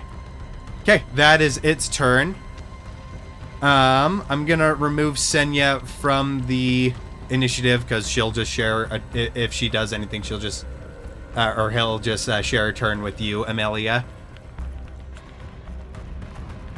Oh my gosh. And that brings us to Wayne's turn. Okay, so first things first, I'm just going to pull out that drift globe. So it's 60 feet of bright light and 60 feet of I have it pre-made. I'm like, oh, beautiful. Ooh. Nice. And then that would just be on my person. Okay. Um, It floats next to you, so wherever you move, I'll just move it Did to you. this affect the creatures in any way? Because they are cave creatures. So the ropers seem unbothered by it, but you do see the cloaker reel from it a little bit.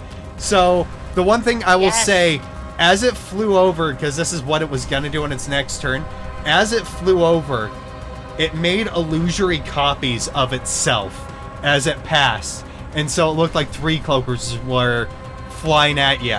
But as soon as you pulled out the drift globe, Wayne, the illusory cloakers vanished. oh gosh. Okay. Let me just see real quick, just from here, how far is this? 55 feet from him, 85 feet, 75 feet if I don't move. Okay. Let me check this. Okay.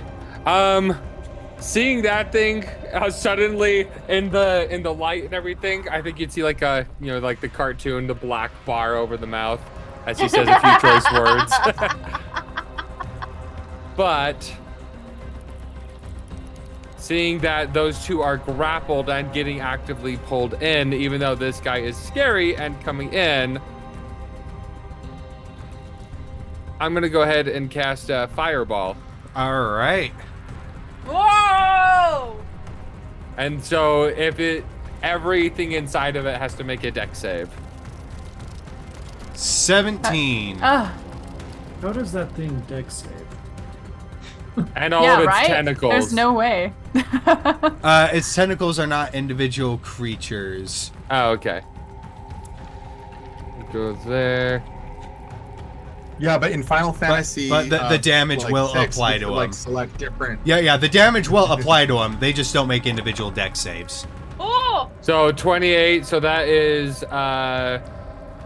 what is Apply my brain half. can't math right now. 14, which 14 damage, which does cause the tendrils to break from the force of the impact.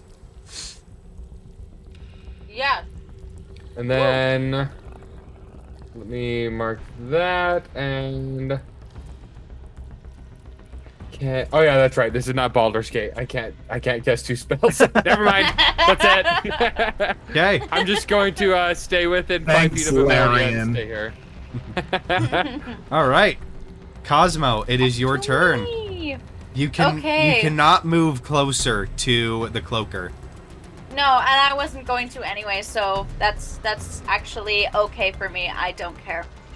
I'm actually It's all gonna right. We move, got it. Don't worry. I'm gonna move up to this guy. She does not understand you, sir. And I'm going to free action switch to my great axe because reasons. All right. She wants to wail on this thing. Okay. Go ahead and make all your guys' moving, rotating portraits. A 14. Artavan is just. I'm sure. First one's a 14, 14. 14 does not hit. As like it hits the Yeah. stalactite, but just does not break through the rocky carapace. Okay, so expect me second not to attack, nat dance? 20! All right, that definitely goes. For You expect me not 27! to dance with disco lights in the background? Okay, that is 27 damage! Oh! Dang, Gina. Oh, And the second hit just breaks through the rock, and you see the viscous the viscous, like, grayish ichor that this thing has for blood just ooze out, and it takes quite a bit of force to pull the axe back out of it. Okay, that's my turn. All right, Amelia. Oh, All right, Amelia is going to whip out her orb, and you feel the weave kind of gather around it as this like condensed version of crackling thunderous energy builds at the tip of it, and then she'll just fling it out at the little stalactite guy on the right, and I'm gonna Okay. cast Chromatic Orb. All right, go ahead and make an attack roll. Thunder damage. Yes, I'm gonna do a second level. Attack. Normal. Oh boy, oh boy, oh boy. No. I'm Sadly- going to make it so that I hit by doing a chronal shift, so let's try that again. All right. yes.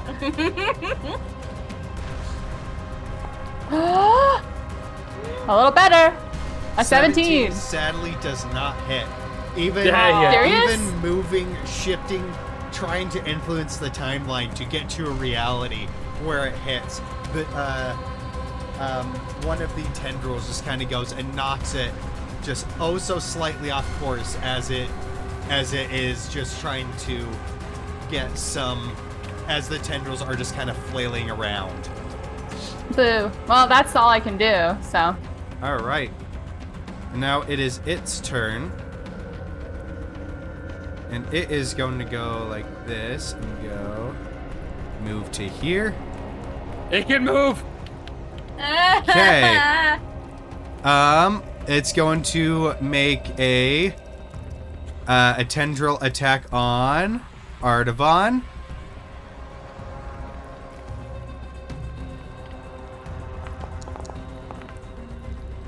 That Ah. is a 24 to hit. Dang So, it. as it goes, this one, the tendril wraps around you, and then it's going to do another tendril attack on Vivi. It decided not to mess with combat. That is a 17. Does that hit? Hits. All right. Yes. And then immediately it will do its real ability. So Vivi, you are pulled to right here. And Ardavan, you are Are pulled. we grappled or just Yep, pulled? you are grappled. And Ardavan, you are grappled. pulled right in, and it is going to. Now that you're in melee with it, it will do its bite attack on you. Because you're grappled, it will be at advantage. Oh. That is 26 to hit. Not 1 and a 19. Oh my gosh, what are these rolls? And that is 18 piercing damage to you, Ardavan. As its my teeth goodness. sink in. All right. I'm gonna eat chocolate. Okay. Vivi, it is your turn. That's your No. reaction. Yeah. There's so much to live for. Vivi being grappled and being squozen tight, what you guys see is you see these tentacles wrapping around Vivi and just like squeezing and squeezing and squeezing, and you see Vivi like, and then he just turns into mist, to silvery mist, and I reappear. Oh. I reappear using Misty Step, Oh, 30 feet south. Yes. 30 feet south. All right. I will say, though, because you were pulled close to the cloaker, make that wisdom saving throw for me. Okay. Save.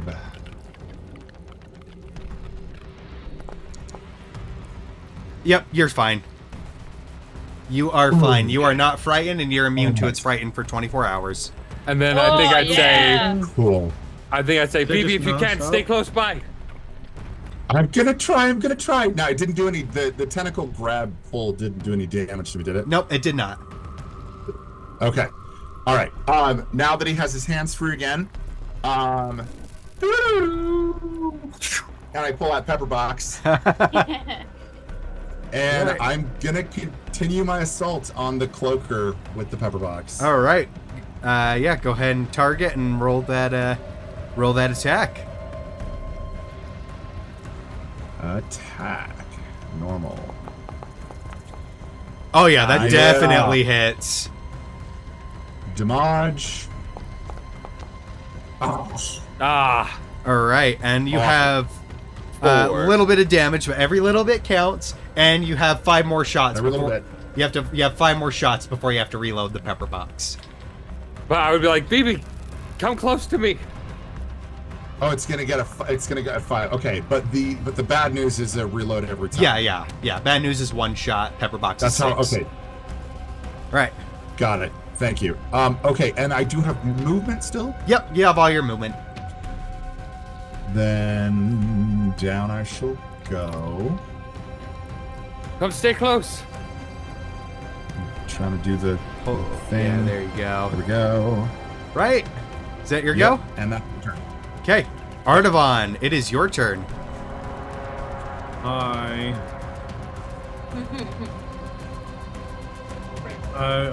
I'm gonna spit on him for 50 damage. All right. I think the first attack will be for what's grabbing me. For the tendril. Yeah. Okay. It is technically at disadvantage, but yeah, you can go ahead and roll that. Oh, Oh, that God. definitely hits. You're Yes! you're good. 20 and an 18. Go ahead and roll that damage. Robbed of another crit. Okay, damage. Do a little like level 1 divine smite. So it's a 2. Just so you know, that 10 damage is just enough to break the tendril. Yeah, I was talking about this crit I'm about to roll. That's what I'm gonna use. Okay. Divine smite on. So no disadvantage for you anymore. Hey. And this is why you throw the hardest stuff at us. All right, let me try it one more time. Aw. Right. That was a 4. Okay, how about a 15? 15 does not hit. I'm going to do it one more. Hey, 24. 24. That hits. The 24 hits. Yeah, you kept rolling the last one you Yeah. rolled. Okay, Why So here's won't normal you damage. die? which is 8 bludgeoning damage All right. with 9 radiant damage. Alrighty. This thing's looking pretty rough as you get another hit, leaving some of the shattering some of the rocky carapace it has. I'd like to action surge. In 2 levels, you might be able to. Yeah. All right. That brings us to the one by you, Cosmo. It is going to try and tendril attack, yeah? Oh, wait. Yeah, you broke out of the grapple because of Wayne. It'll be much easier because I don't have my shield right now. Yeah, that's gonna get me. All right. So, yeah. So now that you're grappled, you're already in, so it's going to pull you in for the bite at advantage.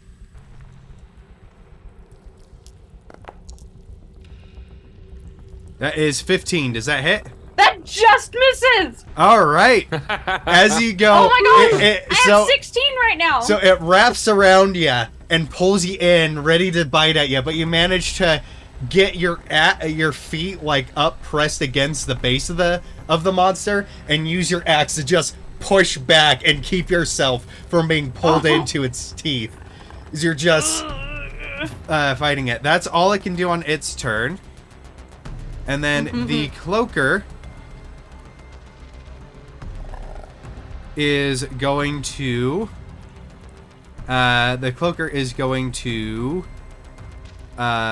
fly down the 40 feet, and let me just see. All right, and it's a bit too far away to do the bite. However, it is going to lash out with its tail at you, Amelia. No, You have mage armor on right now, right? I do, yeah. But She does, the she way called Gavin's rolling, who cares? So yeah, it's going I to have a make 23. 2. AC. Oh goodness! Dang yeah, it, I can't do anything that would have with hit that. me even without the modifiers. Yeah. Ah, All right, so that is 10 slashing damage. Ouch! Ouch! Ouch! And ouch. then it is going to flip around and do another one. Oh my god! Also on Amelia. Yep, also on Oh, that Amelia. can- It's the that Amelia's misses. the only one in range. All right. Miss. Okay. So this first one goes in, and the razor tail just kind of goes and gives you a nice deep gouge along your right arm. But the second one goes right over your head as you duck. And then I need Wayne and Amelia to make wisdom saving throws. The duck was purely by accident. She just like ducked in pain. By the way, Amelia is in a different spot on your screen compared to mine. Oh, really? Oh, really? Yeah, she's down. We're on a row together. Yeah, she's by me. You can bump me up if you want. That's fine. She's. That's weird. Yeah, Okay, I had that's the cool. line, the Yeah. row line as well. Well, now it's changed for Weird. me too. It's cool. It's cool. Okay. What kind of save? Wisdom. Wayne, you're 18. fine. Oh. And you are both 18. okay from its frighten. Oh, that was so nearly a 7. Oh, wait, Woo! wait, We both hold got on, 18. hold on. I just remembered. In the bright light, it has the disadvantage. Oh yeah. So, let me re-roll. So, for the first attack, second attack missed. That misses. I have a 16 AC. All right, go ahead and get Yes! that. Go ahead and get that 10 that 10 damage back. Because yeah, the bright light gives it disadvantage. Yeah. Yeah, yeah. All right, Wayne. so you're just fine. we You reversed see, time a little bit it is struggling, but it is too hungry to. You get the feeling that it's too hungry to want to avoid the light, which brings us to Wayne's turn. It be starving. Let's go ahead. I don't really want to get close to it quite yet, so I'm going to go ahead and distant cast inflict wounds at 3rd level. Okay. So let me make sure I have myself targeted. Yep, I can bump you And up so then- it doesn't give you the error. Actually, 2nd level. Okay. I don't want to use a 3rd level. So inflict wounds at 2nd level. All right.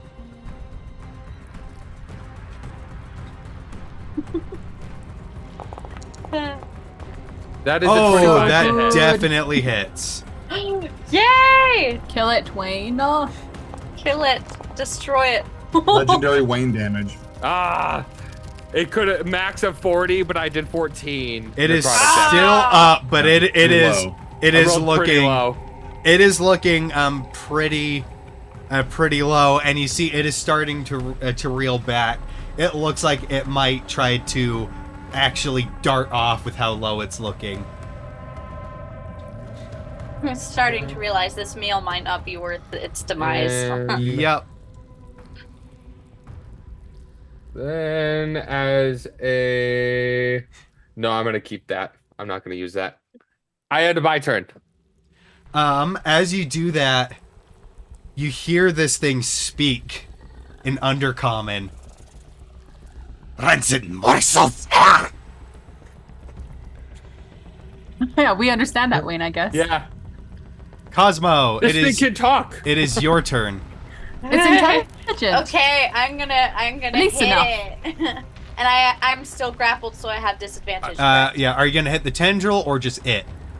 It. Okay, go ahead and make that attack roll. Disadvantage. Oh, no. Oh no! What is with The same these thing. rolls? A 20 and a What 1. the heck? I thought I was So- special, but So no. sadly, it does not.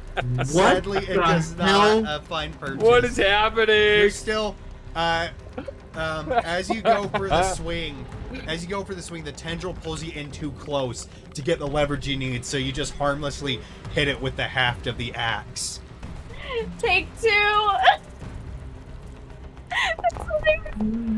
Oh, 20. that just hits. Okay, sweet. As you pull yourself back using your feet as leverage again to get some to get the leverage you need for a full swing to damage it.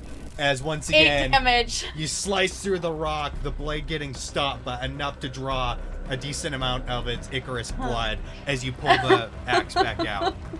And then go ahead and that- make another wisdom save. Oh, me? Yeah, Dang just to it. see if you end the effect. Okay. At disadvantage? No, just normal. Okay. 10. You are still frightened. Okay, of the cloak. which doesn't really matter because I'm far away from it anyway. All right, Focused on this thing. Miss Oh boy. Novali, it is your turn.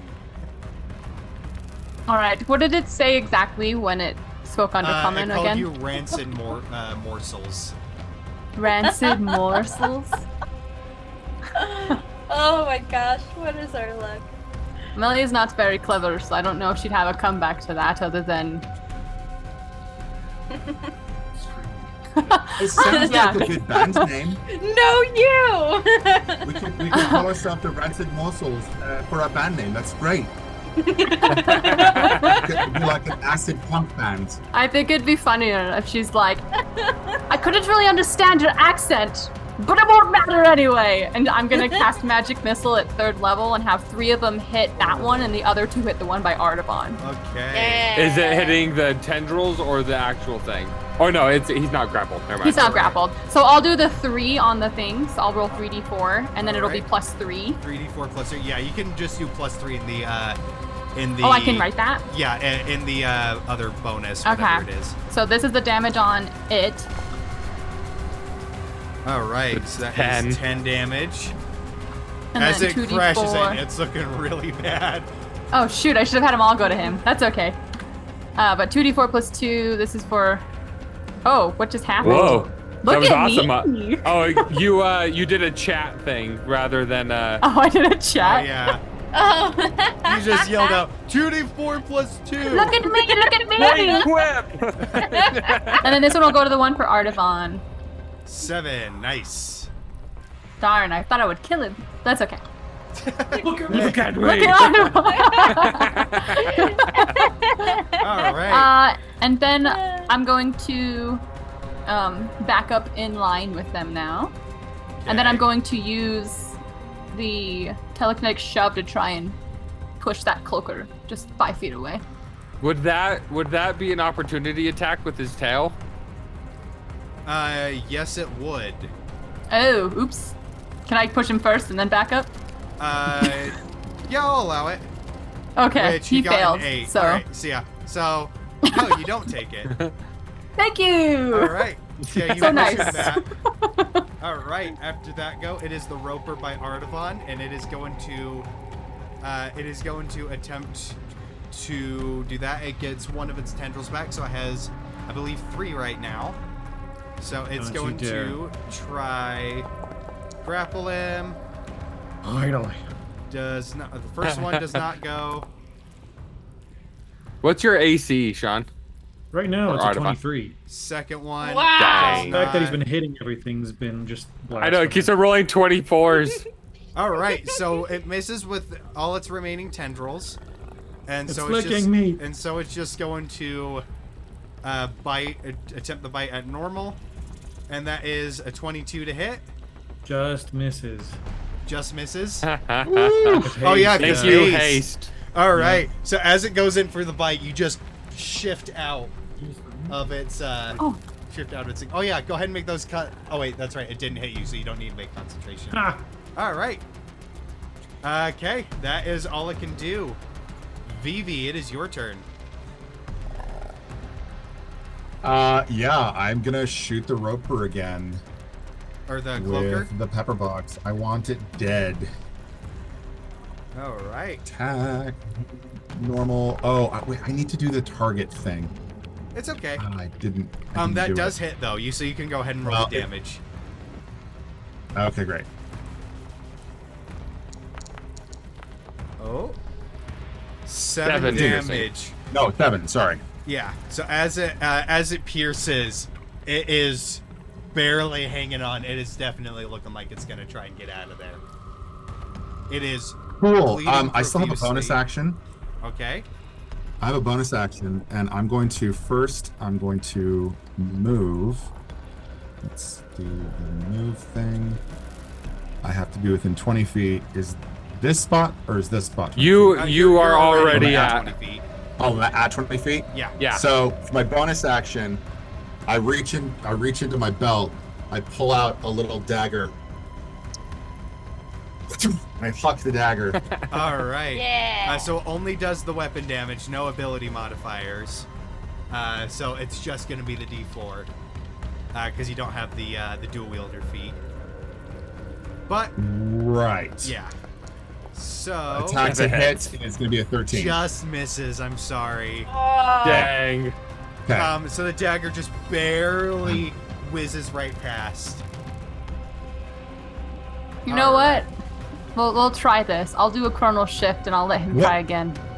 Okay. And then he's like, It flings back into your hand. Yep. and he's so confused. that weird sensation, that cold feeling of rewind, as Amelia, you try Deja to pull vu. from another timeline. Where I love the this attack- deja so- vu magic. Huh? Okay, here it goes. Try it again. He hucks it again, or for the first time. That'll do. There Yeah! you go. All right, go She ahead. I'll went do, to donkey. five. It's just a straight D4. So 2. All right, so yeah, so that is 2 damage. Please. It is just barely hanging No, on. you should just say yes. You should just say yes, Gavin. This is one of those cinematic moments. You just say yes. It's funnier to me that it has 1 health left. No, that's even worse. Gavin, just let it happen. It bleeds out. Artavan, it is your turn.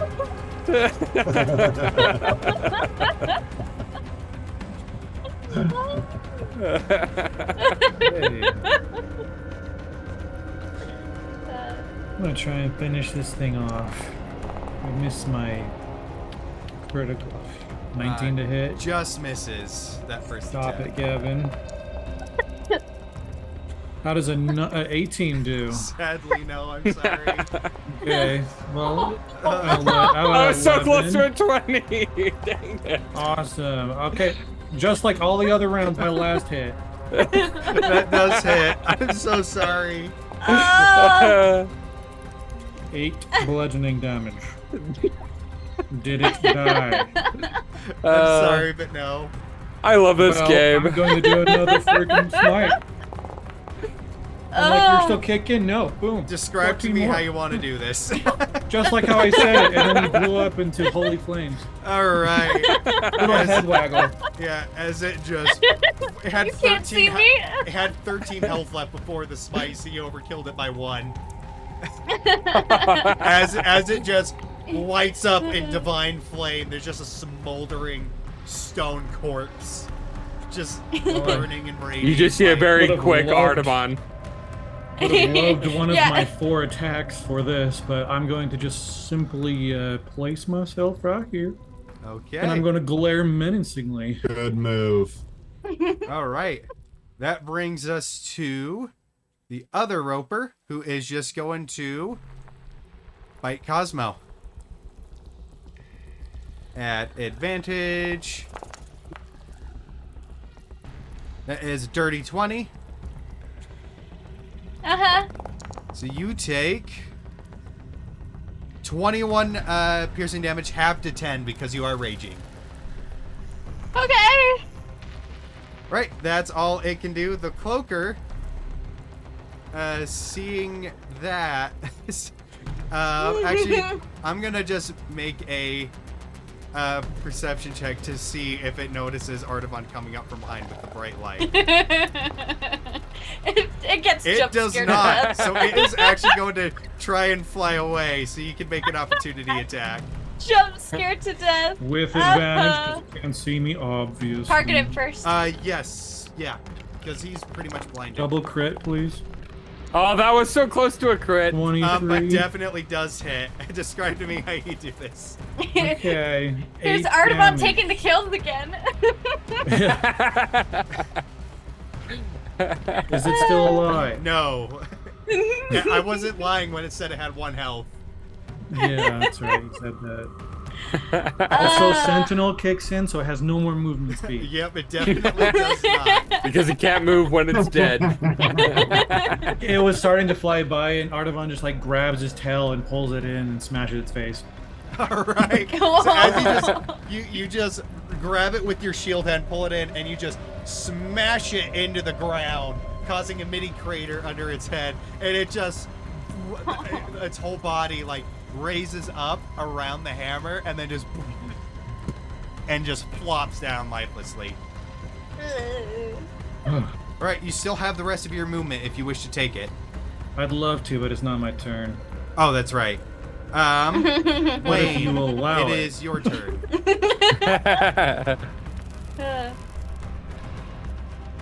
Okay, so that's 85, so I need to move 25 feet up. I'll just move 30 feet. And then let's go here and cast a Toll the Dead. Lovely, lovely. Oh, I'm no longer frightened anymore, am I? Nope, the object Aha, of your it thing fails. is dead. And it has taken damage, so...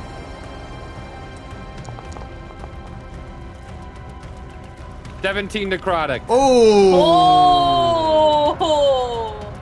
That's so cool. It's getting there. It's getting there. Right, anything with your bonus action?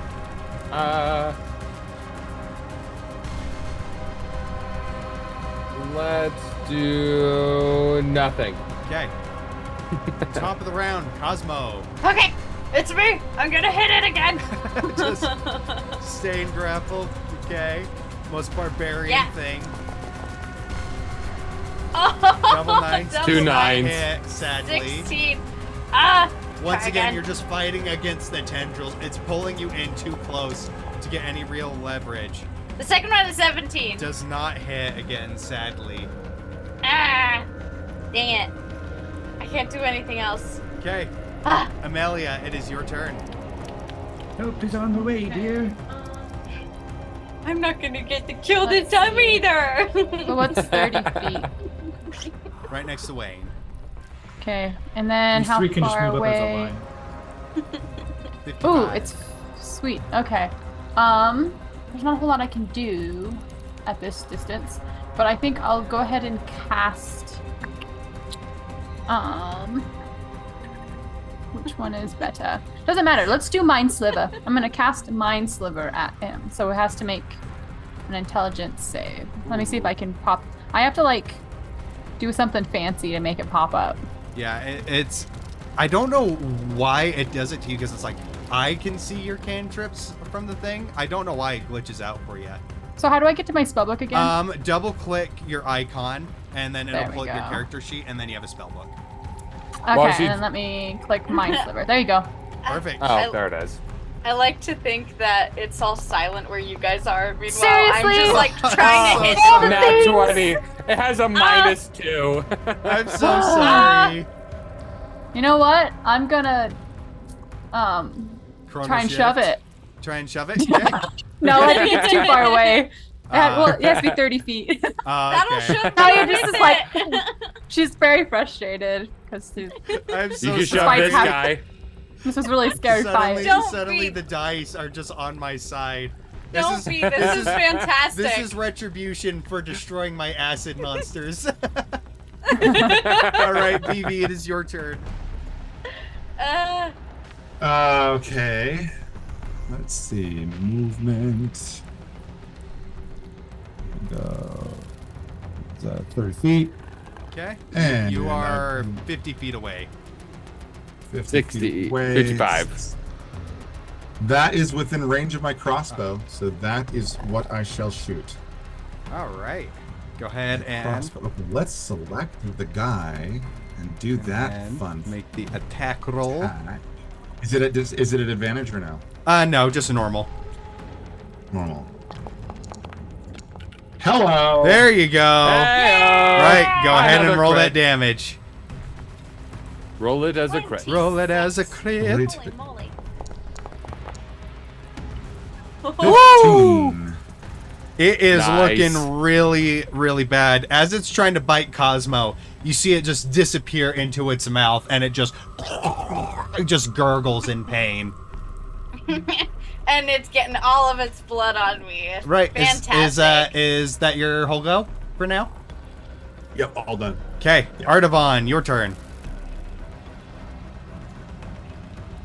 Okay, sorry guys, I'm gonna make my way up there.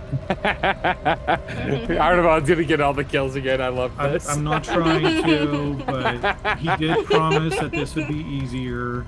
There's a crit hit. I'm not kidding. Yes, it Oh does. my gosh! Yeah. Just describe how you kill it now. Just do it. Okay, so that is Describe to me how you kill it. It had had legit or yeah, it had 12 health Every- left. Okay. Every So- single one. Every single one. Like he's kind of shifty. His time is a little fast. Like all of his motions are slightly fast forwarded, and he just sprints up and a really fast series of 4 hits. It's like a blur. Like it was really speedy.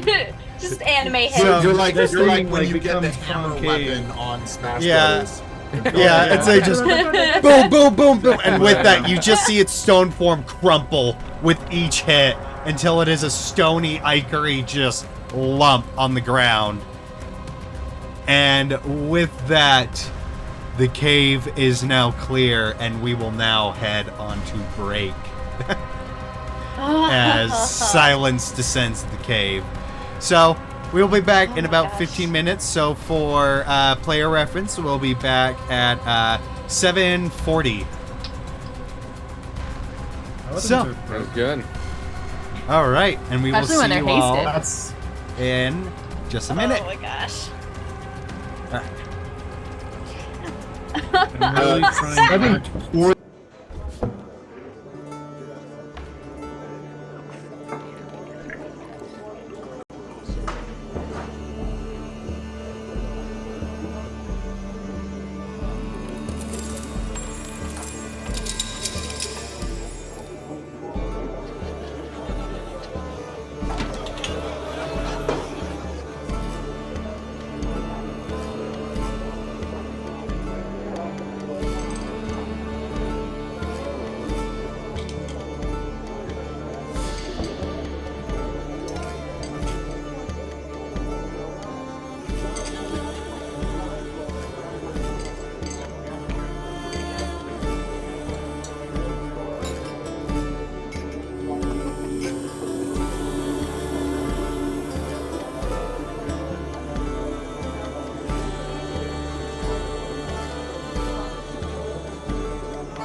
There we go. And we are back. So, you are now in an empty cave. Of course, she wants down, now that the camera's on. What? Hi. All right. She was just chilling earlier. All right, you can go. There you Now go. she doesn't want to. She's Yeah. camera shy. Yeah. So, in this cave, you are surrounded by the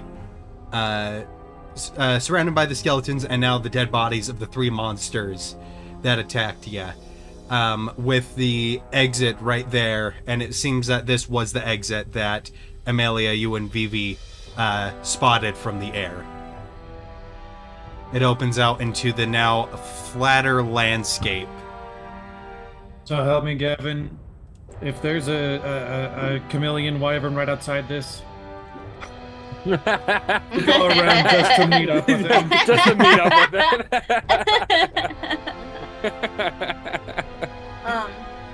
As I'm loading the game back up.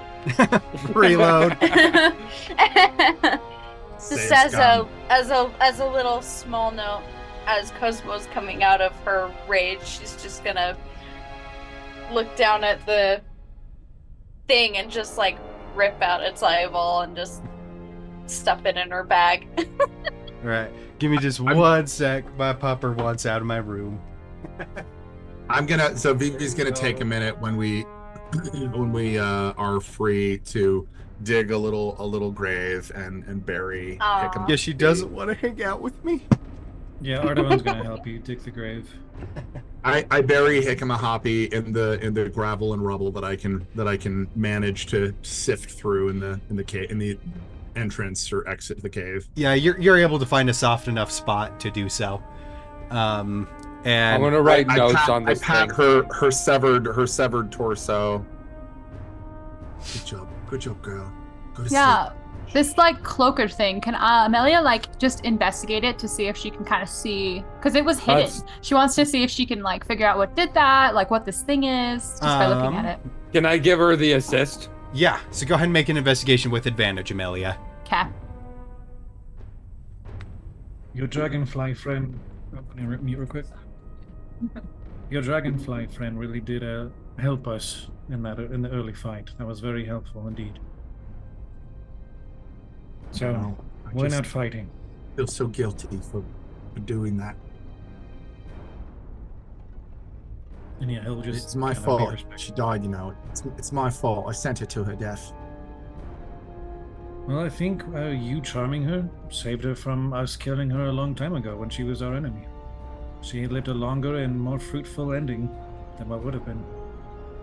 She had a friend. We What a all pat have on to your make head. difficult choices. As you pat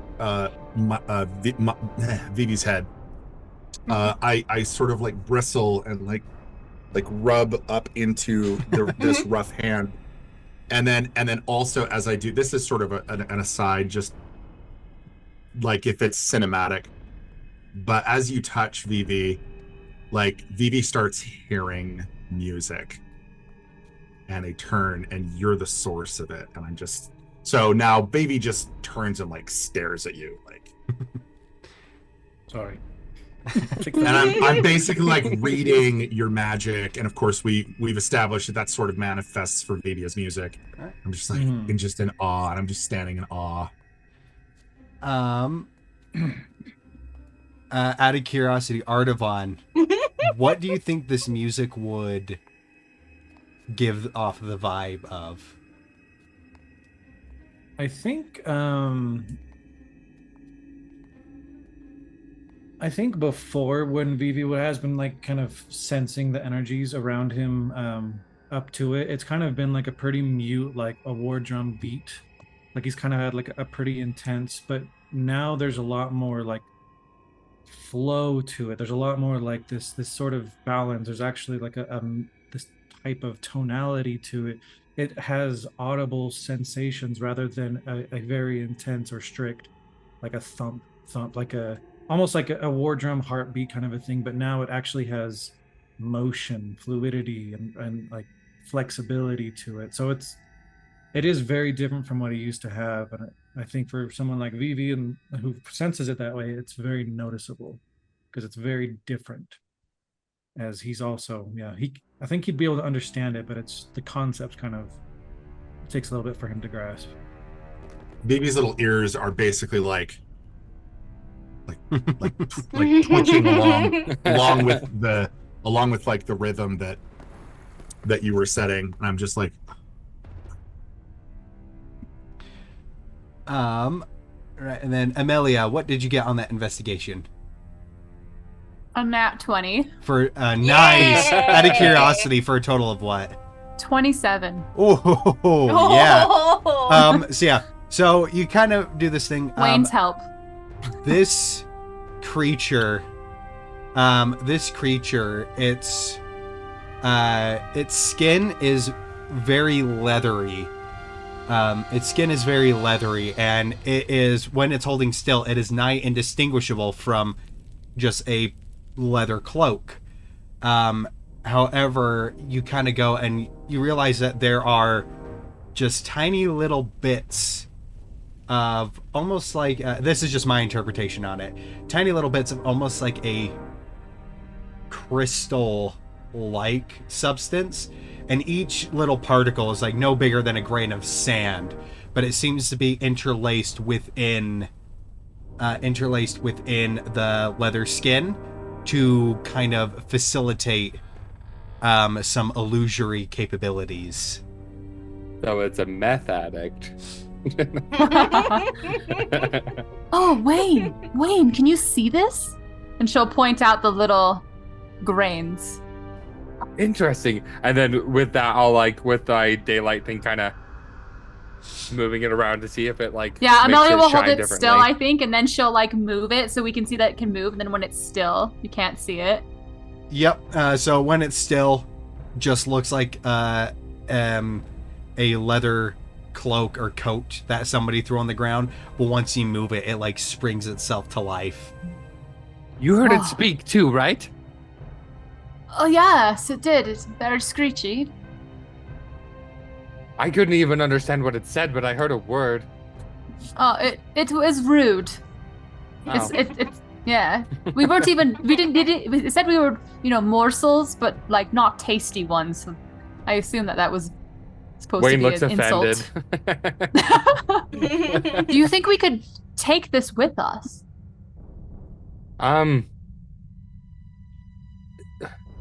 I mean, could we carve its skin and then bring it with us like any other animal belt? Well, maybe. Is anyone here good with that? Do you know? I'm terrible. I can cut things. Who has good? It would be a nature or survival, probably. Yeah, and is anybody proficient with leatherworking tools at all? Mm-mm. Okay. I'm proficient Negativo. with, survival, but not leather. Do we get a free? I Do we think get a free Dante. tool? I don't have one. Oh, Dante was the good one. That's right. Dante Yeah. was good with it. Yeah, if it's a survival, probably I'm not the best one to. If it's nature, do I that. could kind of do it. I'm pretty good at nature, but not survival. It would be more a survival for this one. Who's the best wisdom user in our whole group? I am proficient in survival, but I don't have great wisdom. I just got a +3 in survival. Oh, you, So that'd be Vivi and Audubon. Audubon should work on it. Yep, together. We'd call you guys over. Power couple, go. Marines, so Maybe in a second. Maybe in a second, Wade. I'll give you the assist, but you do it. Okay. yeah, so we'll do that. All right. So go ahead and give me a survival check. With advantage because Vivi is technically doing the help action. And guidancing. +1 guidance. That is an 11. A really good 11. A perfect 11, if I might add. Unfortunately, you are not able to get it in one nice piece. With the damage it took, it kind of tears as you try to skin it. So a big chunk of it is ruined and unusable. You can try one more time with the other side of it because it is a large creature, but the DC will be higher. He holds up like a tattered. Could I use my mage hand to kind of flatten it to make it a little easier? I know he already has advantage, but maybe that'll help a little to make it a little easier and a flatter surface to cut. I'll say it'll decrease the DC by 1 if you do that. Okay. Maybe again? Yeah, so he'll hold up the torn piece. So this wasn't my fault.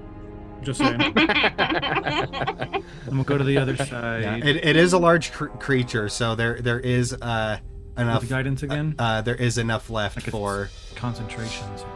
Yeah, you'd still get the guidance. Okay, that is at 19 that time. 19. That just succeeds. Yay! So Yes! with the mage hand, that did it. The DC for the second attempt was 20. Oh yeah, worth it.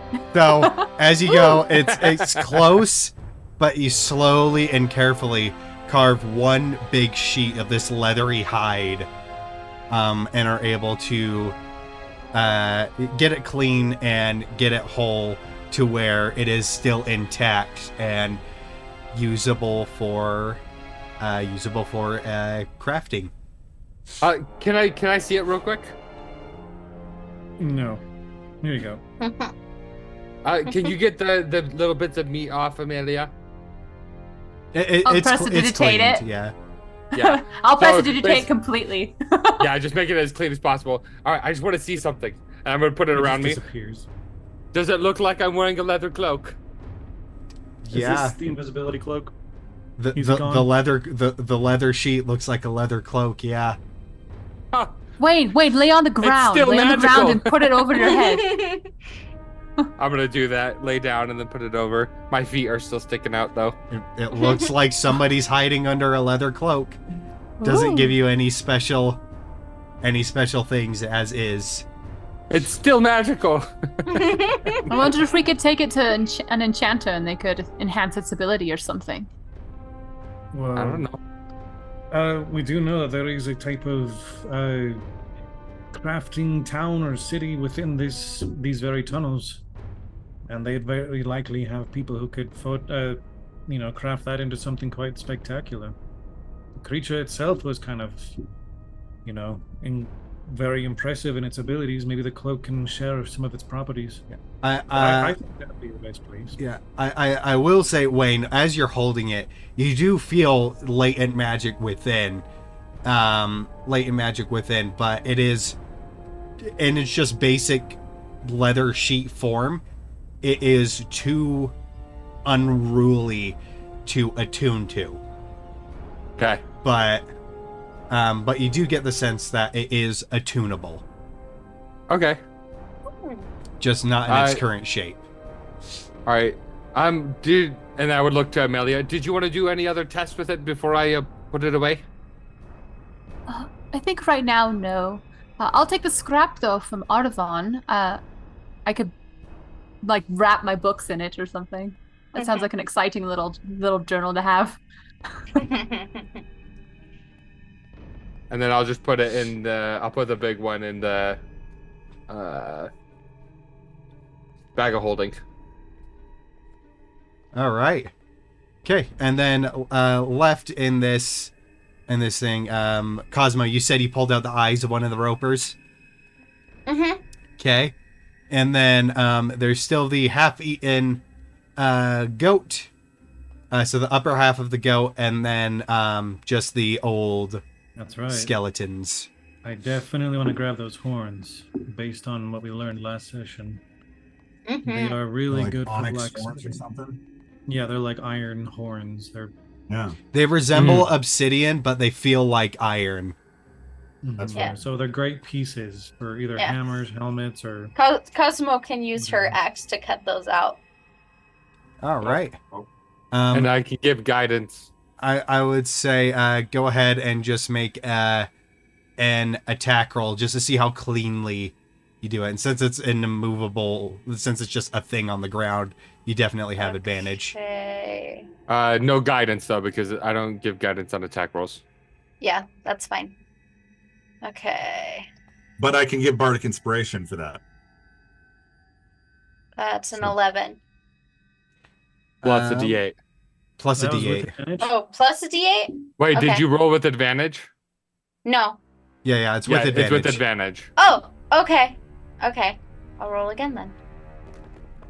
Oh, that's better. That's 19. All right, yeah. So the first horn you cleave, and it comes off with a nice clean cut at the base.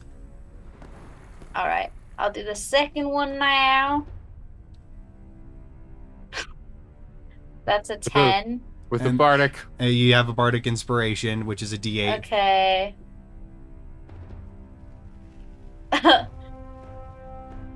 16. 16. All right. 17. 17. 17, Ah. I mean. All right. So as you go, this one you almost mess it up, but with that extra little push, you manage to get the horn clean off. There is a tiny little chip in it, but it's mostly cosmetic and it's barely noticeable. Mm-hmm.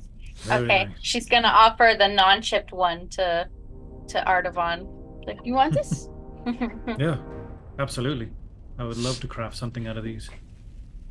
I'll take Is this the one meat and I'll still start good? I'll probably not. I'm picking it out either way. But we could make jerky. We could? They said that the I mean, meat how was fresh? really tasty. How fresh is it? It's not very fresh. Nah. Maybe not. Yeah, probably not the best course of action. But these horns are cool. She'll just like Well, stuff Vivi, the other you- one in her bag. You make the food taste good. Can you just do that with this? Or will it still make us sick because it's old? And it's still gonna make you sick, Wayne. Mm. You know, a cool idea, Cosmo. We could take these horns and fasten some sort of crazy, like, horn hammer or something for you. Might be fun to think about. Oh, for me? If you can use What a if you put them two-handed on other hammer. sides of a staff, and then you were, For, like, and you canoeing? Oh. no I for think So- you just many. described, Wait, so have you my just described the Star javelin. Wars kid. So just have my javelin ring, have my pointed spear end, and on the back of the handle, it's a spiked hammer thing. That probably wouldn't work though. Well, maybe you could try and make, you could Artavan make a helmet that fits perfectly over your horns. Oh, these ones can kind of fit Ooh. over mine. I mean, if they weren't all twisty. It's almost like you'd have your other horn back. I have both of my horns. What are you? Oh, I talking thought she about? was. Oh, I'm sorry. I'm thinking of Karlak. That's a good comparison. No, it's my other eye. I don't have. That's right. Oh, your eye. That's You right. put it And in that's your not eye socket. something that Yeah, we be, can put it in your eye socket. It'll be very scary, but There is no eye socket. We'll make There one. is no eye socket. Oh, oof, this is awkward. It's just smooth skin. For Because now. there was never an eye there to begin with. First Well. defect. Woo. We did good. I guess we should go. We should go back and grab the carriage. Butte the Yes, we brute. should. Yeah, and he's just a couple feet around the corner, so yeah, very easy. Less than 30 seconds to go back and grab him. He's still hooked up, ready to go, and there is plenty enough room for the carriage to maneuver through this cavern and get out the exit. Nice. Right. Wanna check? And we do as such. Gotta head to see if the wyvern's still nearby. Make a perception check. Do you want me to send Senya out to do that for us? That'll work. I mean, are you able to resummon her? She Yeah, she die. didn't take any damage. They ignored her. Okay, I'll do that real quick then. All right, go ahead and make a perception check. 14. As Senya flies out, you look around, seeing through the owl eyes, and as far as you can tell, coast is completely clear. All right, I don't see any wyverns. I don't see any goats or ogres or anything. How's everyone looking, like, health-wise? I'm good. All right. Anyone, like, Okay. looking beat up. Okay. Just the dragonfly. I said that out of character. Don't worry. All right. Okay. So, unless any of you have anything else you'd like to do, you can board the carriage and leave the cave out into the open area. There is a short walk downhill, and then you are now once again in the you are officially off the mountain. So as you're going, just so y'all can see, you have made it to this space right here. Along this road, you are technically in the area on the edge of the steaming valley. However, to the north, you can see the massive crags that form the edges. Massive crags miles apart that form the edges of the Great Ravine. And as you are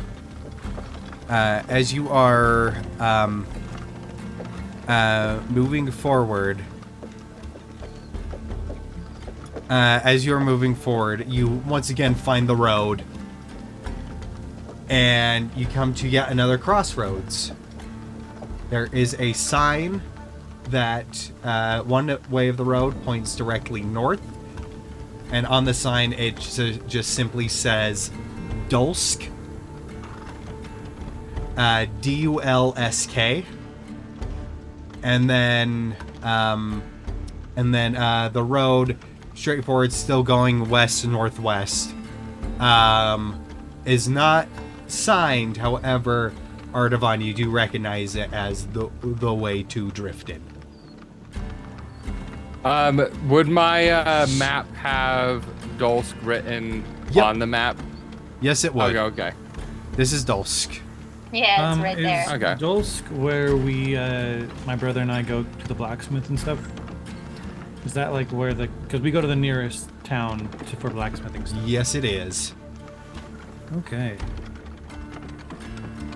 Well, there is a town, this Dulsk town. Maybe they have a place where we can ship these vials of acid back.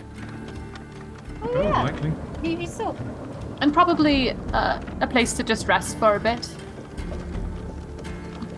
How many days travel is Drifton still? Maybe 3, 2, 3, depending on our speed. And it's kind of hard to tell by the map. How long would it take to get to Dulsk? Would we get there today? With how you guys are traveling with the Detour, you would be able to get there today, but it would be in the dead of night.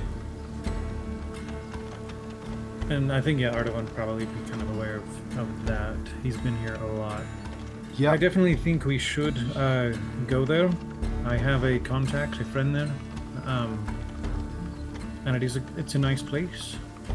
Good place for some respite and some restocking. As we are not in any kind of hurry, I think it's a very good idea. Now the question is, do we wish to travel through the night to show up in the middle of the night, or camp early and show up in the morning tomorrow? I think if we're gonna travel, we should just go straight there, and then we could just sleep in tomorrow. I think that's a better plan of action, personally. If we can get there by tonight, I'd be okay with that. I'm a bit tired as it is, but at least I don't have to walk. Let's go.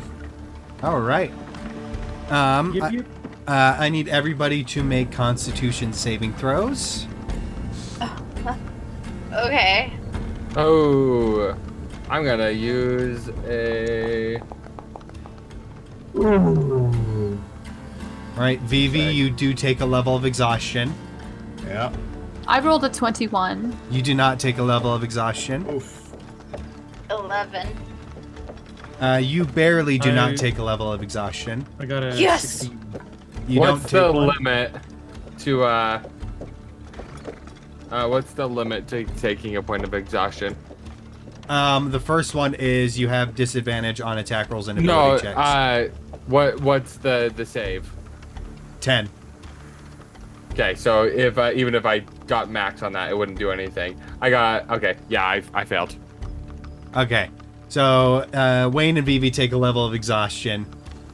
And then somebody roll a dice smaller than a d20 for me. Let's have... I'll do it. Okay. You do it. Let's do a D8. And that is a 2 on a D8. We're always rolling twos. What the A heck? 2 on a d8. So yeah, Oh, we see your Google the... search. No, sorry, that's my Google Doc. pulled up Alright. for some reason. Yep. Let me just go like this. Yep.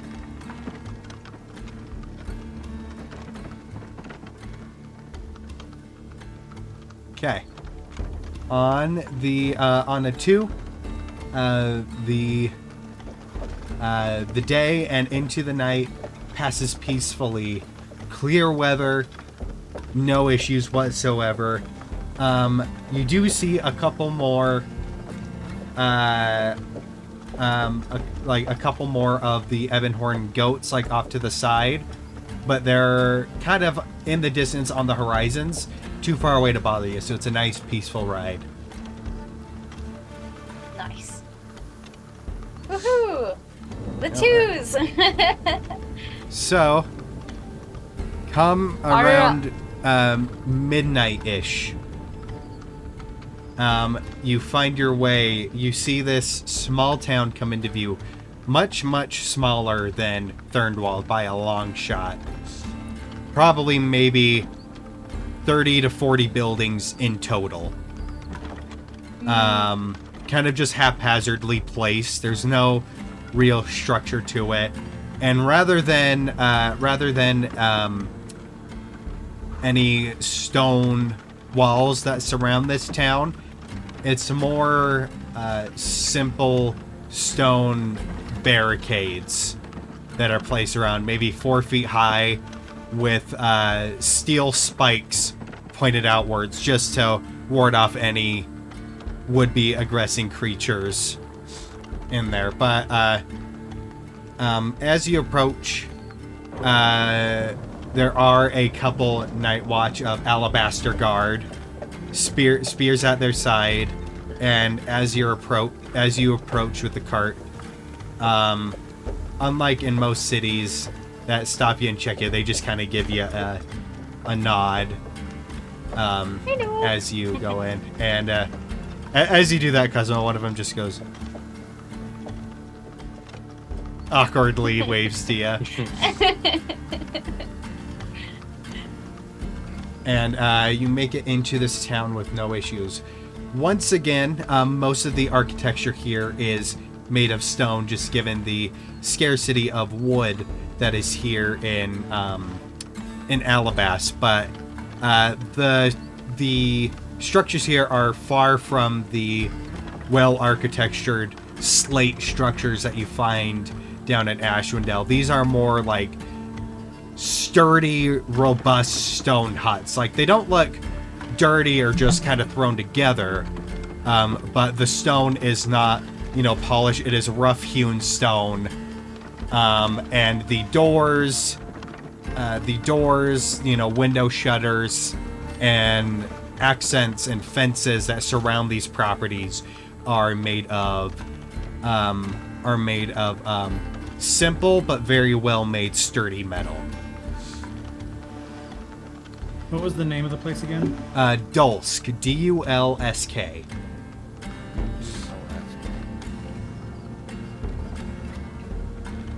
And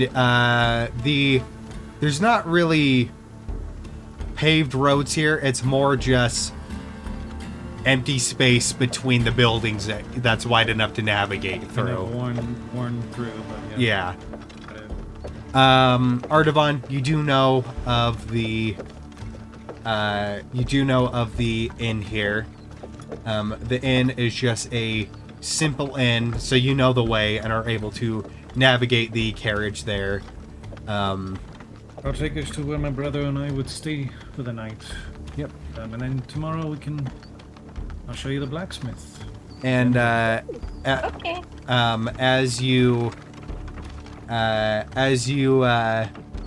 find the tavern, you see a small metal sign out the front. Just this wide one-story stone building labeled the Leaning Stone.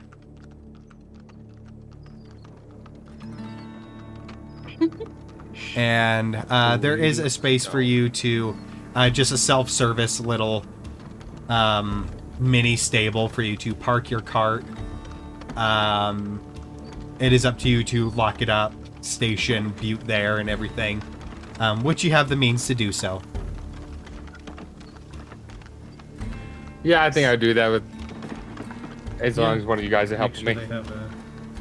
Make sure that Butte has some feed and everything. I'd give him some chunks of the meat from the bucket. All right. Let's go check in. Okay. Come on, Vivi, wake up. Lock up as well. Give a big yawn. I'm like walking towards the end. Cuz was just gonna carry him. Oh, he just turns to liquid at that point then. Yeah. Liquid in your arms. Blah. Wayne has like one eye kind of glued shut. So, as you enter in, and even this late at night, there's a fair few people in here. As you go, these are just a general vibe. These are a lot of workers of different trades. A lot of workers of different trades that. So they're still covered in the dirt and the general wear and tear of a hard day's work, and some of them are relaxing by themselves, drinking, just kind of unwinding for the night. And as you enter behind the counter, you see this grizzled old dwarf whose hair atop his head has long since fallen out, just leaving just some wisps of hair dangling from the back of his head, and he's got this gray, just puffy beard that doesn't hang too low, it more goes out forward. Artavan, you would recognize the proprietor of this inn as Tenlo,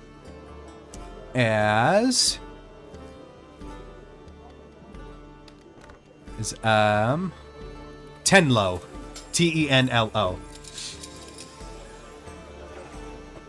And so this guy, he is very old, just very weathered, leather-colored skin, this kind of dark gray hair, and you see as he is cleaning this polished stone mug, wiping it out, he kind of goes and looks up, just like, "Oh, haven't seen you around here for quite a while." Yeah. You see a big old like warm smile kind of come up on Artavan's face. Aww. A little unnerving. No, Kaz was enjoying it thoroughly. It's like seeing a Starian pet what's the dog's name? Scratch. Yeah. It's a Starian should never smile like that. He's too powerful. And so he'd go right up. I have people I'm traveling with. If we could quickly get them a room before anything else, you can tell that we're heavily exhausted. Well, I can get you the large room. It should house all six of you, at least if one of you's willing to sleep on the floor. But I could give you that room for 5 copper tonight if you'd like. That'll do, of course. And I'll hand over the 5 copper. Ah, He had thank it you. ready. He knew. All right. Now, tell me before we, get situated. Has Armin or my father been by sometime recently? Oh Or yeah. perhaps you saw my sister as she was traveling home. Oh yes, yeah. I haven't seen your sister, but your little brother did stop by here recently to pick up some more supplies. He left with quite the cart of ingots and tools. Good. Very good. Yeah, and he was saying that he was actually in here just not but 2 days ago. And he was saying that apparently he's got quite the work cut out for him. Apparently Drifting has quite a few visitors, which is a bit weird, honestly. It's unheard of. That's either who we are hoping is that it. Oh, interesting. That's very interesting. He said something about the carnival being in town or something like that. Okay. I need to see what's going on. Yeah, traveling carnival, bunch of little fox folk. Oh. Kind of like little glance over at the sleeping jelly mass in Cosmo's hand. Basically, at this point, it just looks like Cosmo is holding like a fox fur, basically. Fox pelt around the neck. Yeah. But sorry, let me introduce you. These are my new friends I've been traveling with. Hello, It's a I'm pleasure. Cosmo. Oh, This is Cosmo. That's Wayne. pleasure This is to meet Amelia. you. That one's Vivi. We're obviously very tired. You would seeing how obviously exhausted everyone is. If any of you want to go up, here's the keys. Yes, and he'll Grab 'em. toss the room key. He'll hand the room key over. I'm going upstairs to sleep. Oh yeah, Cosmo. Artavan's gonna stay back and drink and talk with Tenlo for a while if anyone wants to join. I mean, Cosmo's gonna drop Vivi off upstairs. I think Amelia will stay. She's interested in Artavan a little.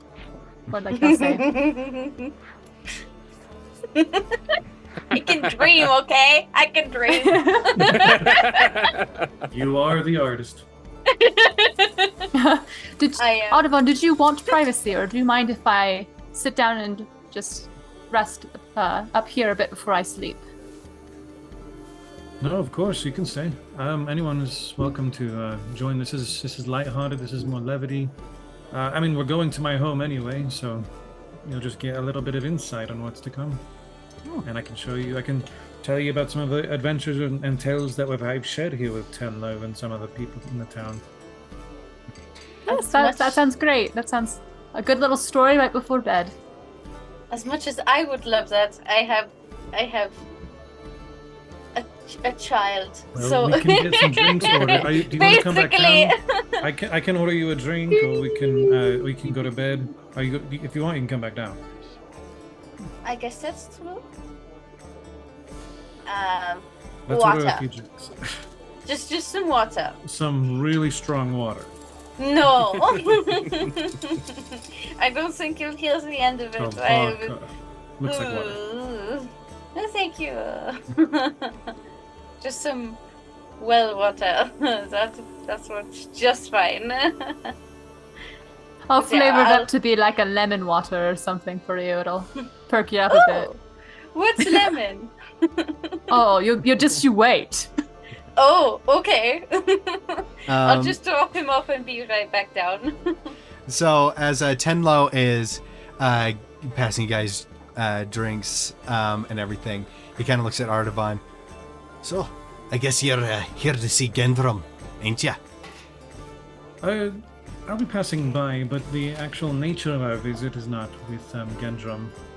But I did send him a letter not too long ago. I'm curious how that came out. So yes, we are going to visit him. But we actually have some missions, some jobs as adventurers do, and kind of took us through here. Just a very convenient timing. Well, it's great for you that that you're finding some work and you made some new friends as well. Yeah, and these ones are actually quite capable. I have a good feeling about them. Oh, well, that's very, very good to hear. It's been getting pretty dangerous around here. We've had to, you know, arm some. We've had to arm some of the guards with a bit more stuff, and Gendrum's had his work full. People have been buying up some weapons, formed a bit of a mini militia to help the guards with some of them beasties that, you know, come to the edge of town. I haven't been outright assaulted, mind you, but some of them have been getting close, so we've been trying to fend off. Spine shells have been making their rounds, and Is it happening frequently, like concerningly more active, or just that time of year? not to an extreme degree. Maybe like we'll have to fend off one or two, maybe every couple of weeks or so. It's not like they're being driven here, but it's more like they're just getting a bit too curious. At least Gendrum has a good work going for him. Oh But yes, we have many tales from just our journey up to here, and he'll kind of like start going off a little bit about the cloaker and the goats and everything. And every time he'll do that, he is enthralled by this, and he's just like, "Oh, damn! You weren't lying about your friends being capable." I'm back! Let me try that lemon water use. It's like a I'm little excited. hand wave. And you smell the scent of lemon come up to you. Wow. I can sweeten it as well if you want it a little sweeter, but this is just base. That is a very interesting smell. Wow. Perks you right up. She's a little skeptical, but she'll sip at it. Well, but if you know, if you're looking for work, you know, Gendrum was actually looking for supplies to reinforce the town's defenses and get a little upgrade to the town's guard here. And so he actually put out a job posting to hunt a couple of them spine shells so he can fashion their shells into some shields and perhaps some armor for some left over for the town's guard. Better than the standard issue military that it's like it gets the according to him it gets the job done, but you know, mass production ain't, you know, the highest of quality. So Yeah, we'll definitely go and tomorrow ask him about it. I think that's a brilliant idea. I mean, the others were kind of easy to take care of, so I don't see why these ones wouldn't. Oh no, spine shells are a bit on the aggressive side there, lass. It's like an impenetrable hide that it likes to run you over with. Curls up into a ball and just launches itself forward at you. So be quite careful. They're tough, very tough. They can be very nasty. But Okay. I definitely think we could definitely handle some. But yeah, I'll maybe I can grab like a piece of napkin and draw you what they look like, and maybe like some diagrams like when he does that. You know, we found that doing this type of thing is pretty. But You're quite getting the rid of my- opposite. I didn't know that about you. no one can decipher what it is. But I appreciate your kindness.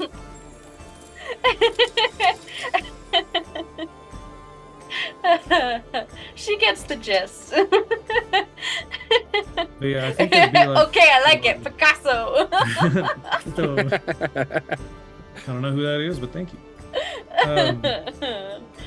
You can kind of tell like Artavan's you know, overall aura, whatever, is so much more at home and relaxed. Like when the tavern kid goes off and grabs, you know, like a little late night snack or some extra refills or something. Like he'll like turn around, elbows on the counter, and just kind of take deep breaths of just kind of satisfaction. He's in familiarity. He's a lot more at peace. That's awesome. Oh my goodness.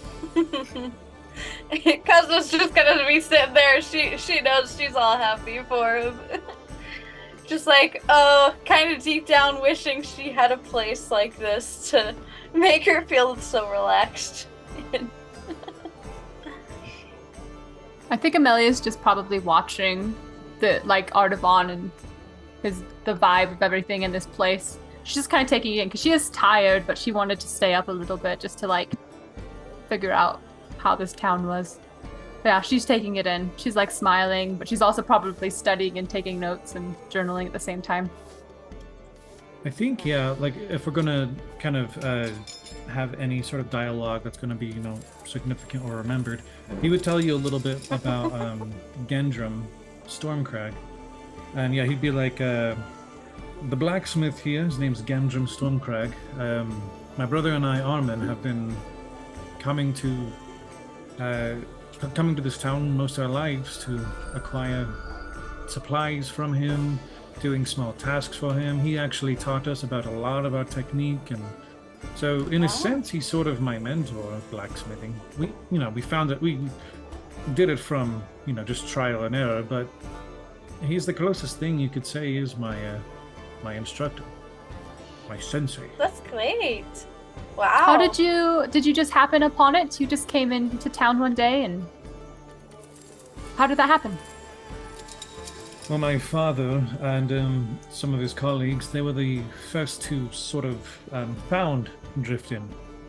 And so in their efforts to find a location to make a small settlement, they had discovered this place, had sort of taken time to know these people quite well. And so when my brother and I started showing interest in turning all of this scrap metal and things that we've been finding into other little gadgets and gizmos and things, my father was the one that encouraged us to consider blacksmithing, and he actually referred Gendron to us. And well, after a successful defense of some desert monsters and everyone's the Driftin was safe for a time, the two of us took a little journey and met him, and it all kind of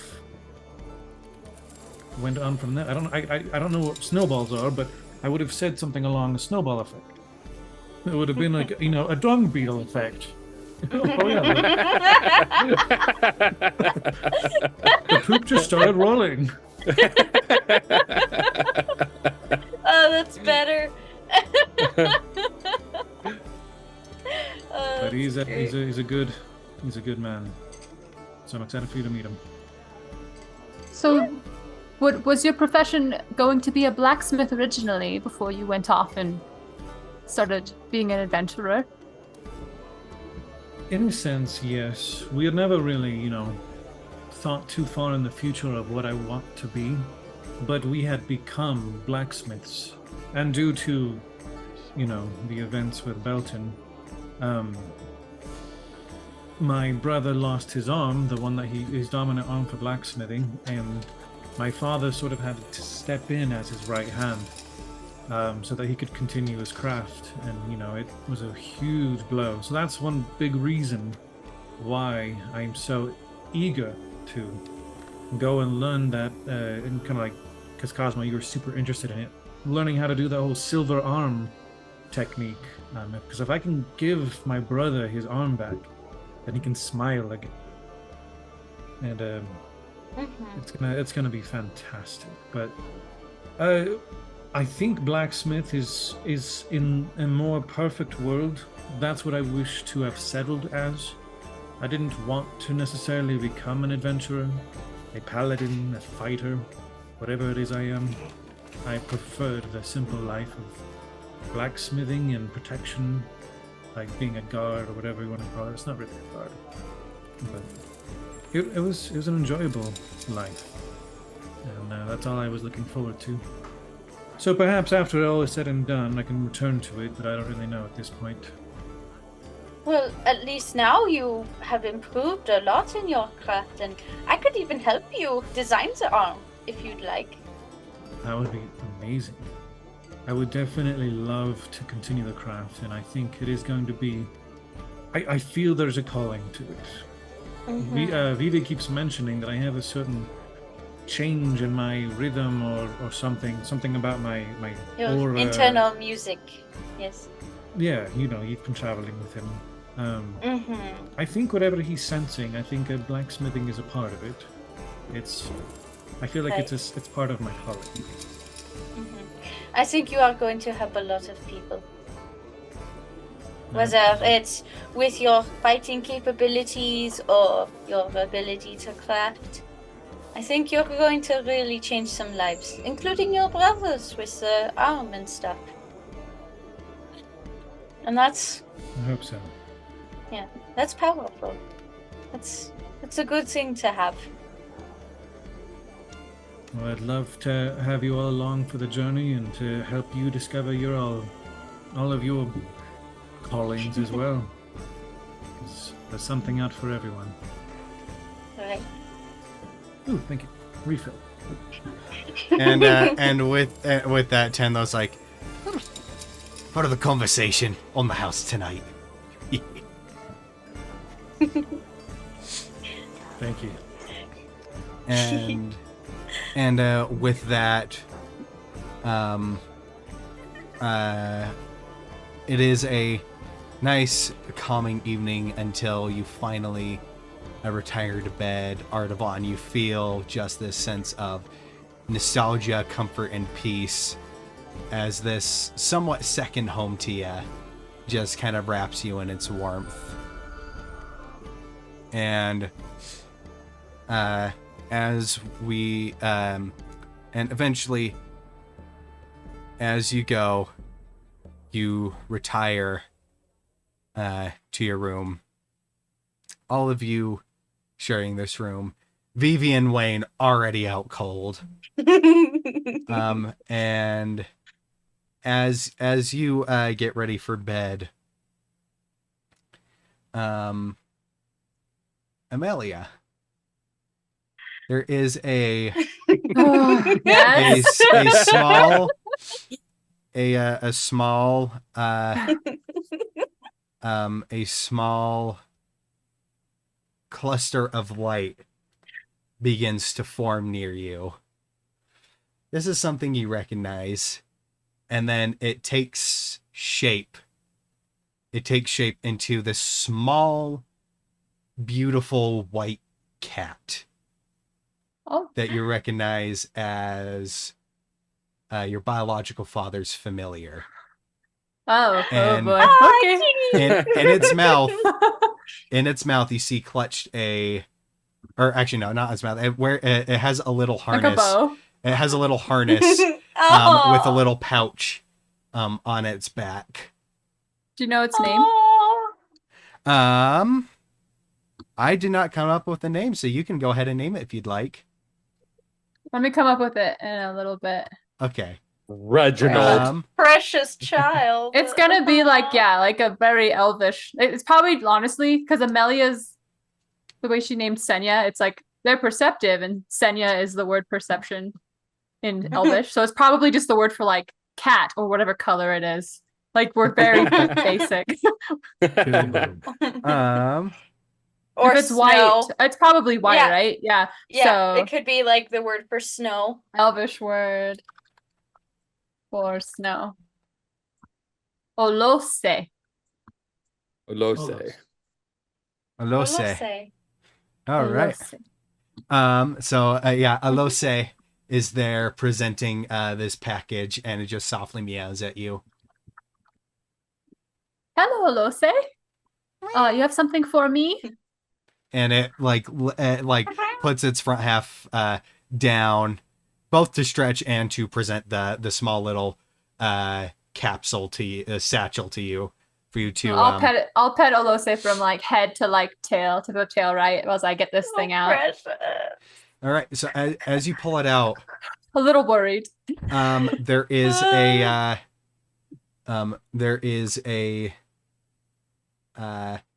small vial with a kind of grayish liquid in it with a small note attached to it. She like shakes the vial and then puts it down. Then she'll read the note. Do not shake vial.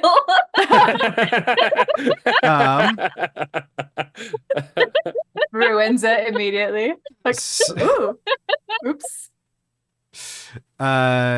So as you read the note, you recognize your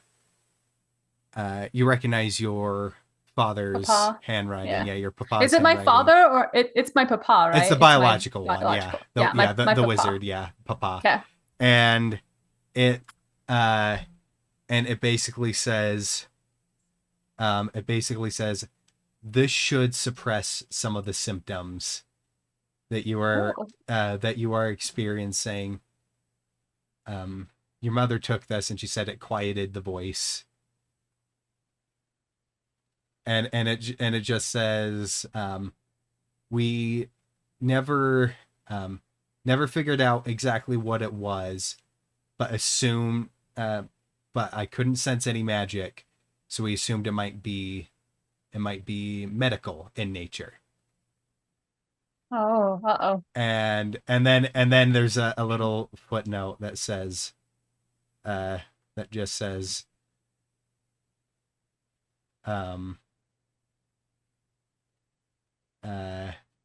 your father told me you were on the road. Reach out to me when you reach a major town, and we will speak. Little heart. Yep.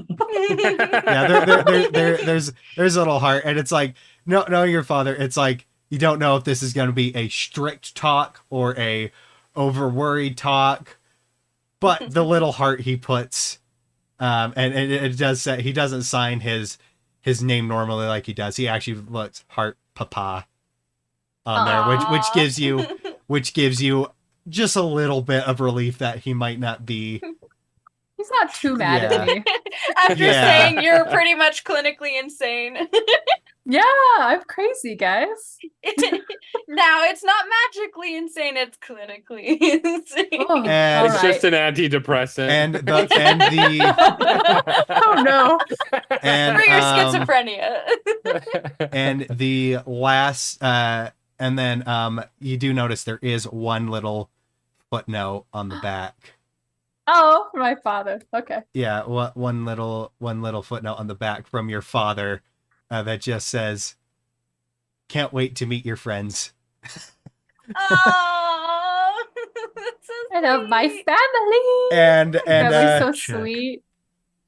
yeah, and with that, after kind of like purring and giving you just a little bit of a nuzzle from Osole. Soleil, before you leave, can I just write a quick note you can take back with you? It sits and waits patiently. Okay. I'm just gonna basically outline a little. That's a lot to think about. Thank you for this. And then I don't know what the next like big town we're going to, but I'm gonna tell him what it will would be. be Thornwald, most likely. Right. It's like I'll likely be in Thornwald next. I'll do my best to reach out to you there. It might take approximately this long, so I'll just tell them how long to expect. Yeah, at most then, like several weeks. Yeah. Then heart your only and favorite daughter, Amelia. And then I'll stick it in to the pouch, and then, all right, thank you, Alose. And then with this mount, just kind of, and it sounds like an echo as it levitates just a bit and then swirls in on itself, dissipating into this icy blue light until it just disappears from a point. And that's where we are going to end it today. Oh, okay. It's on a good note. Unfortunately, we Yay. can go longer. Dang it. Thank you all so much for watching. Thank you to everybody who tuned in for this episode. We will be back in roughly 2 weeks. Once again, I will give any updates to both the YouTube community and the Patreon if I manage to get enough time to create the Auroran Expounded. But once again, I am working on setting up the next campaign that will run at the same time as this one. They'll be running concurrently and will actually be taking place during the same time as each other, timeline wise. Oh. Ooh. I want to go talk to myself. You can do that in real life, Andrew. Oh, cool. And but admittedly, with this larger project, I definitely underestimated the amount of work it is actually taking. But I will, once I have it to a point where I can present something, I will make and post a trailer for it. And then, other than that, just same things. I keep an eye out for mine and Andrew's Twitch streams. I am G.VA, Andrew is Special Sauce. On my channel, we're doing a Monster Hunter World playthrough, and on Andrew's Twitch channel, we've been playing some Baldur's Gate 3. Some blind playthrough. Yeah, and then support us on Patreon. You can read those benefits such as Discord access, playing with me and Andrew, or any of the cast members should they feel free. They are free to hop in should they want to, as well as certain things like discounts in our store, all that fun stuff. So yeah, but any and all support, even just a view, is super appreciated. So once again, thank you all so much for watching, and we will see you all in the next video. Thank you, and goodbye.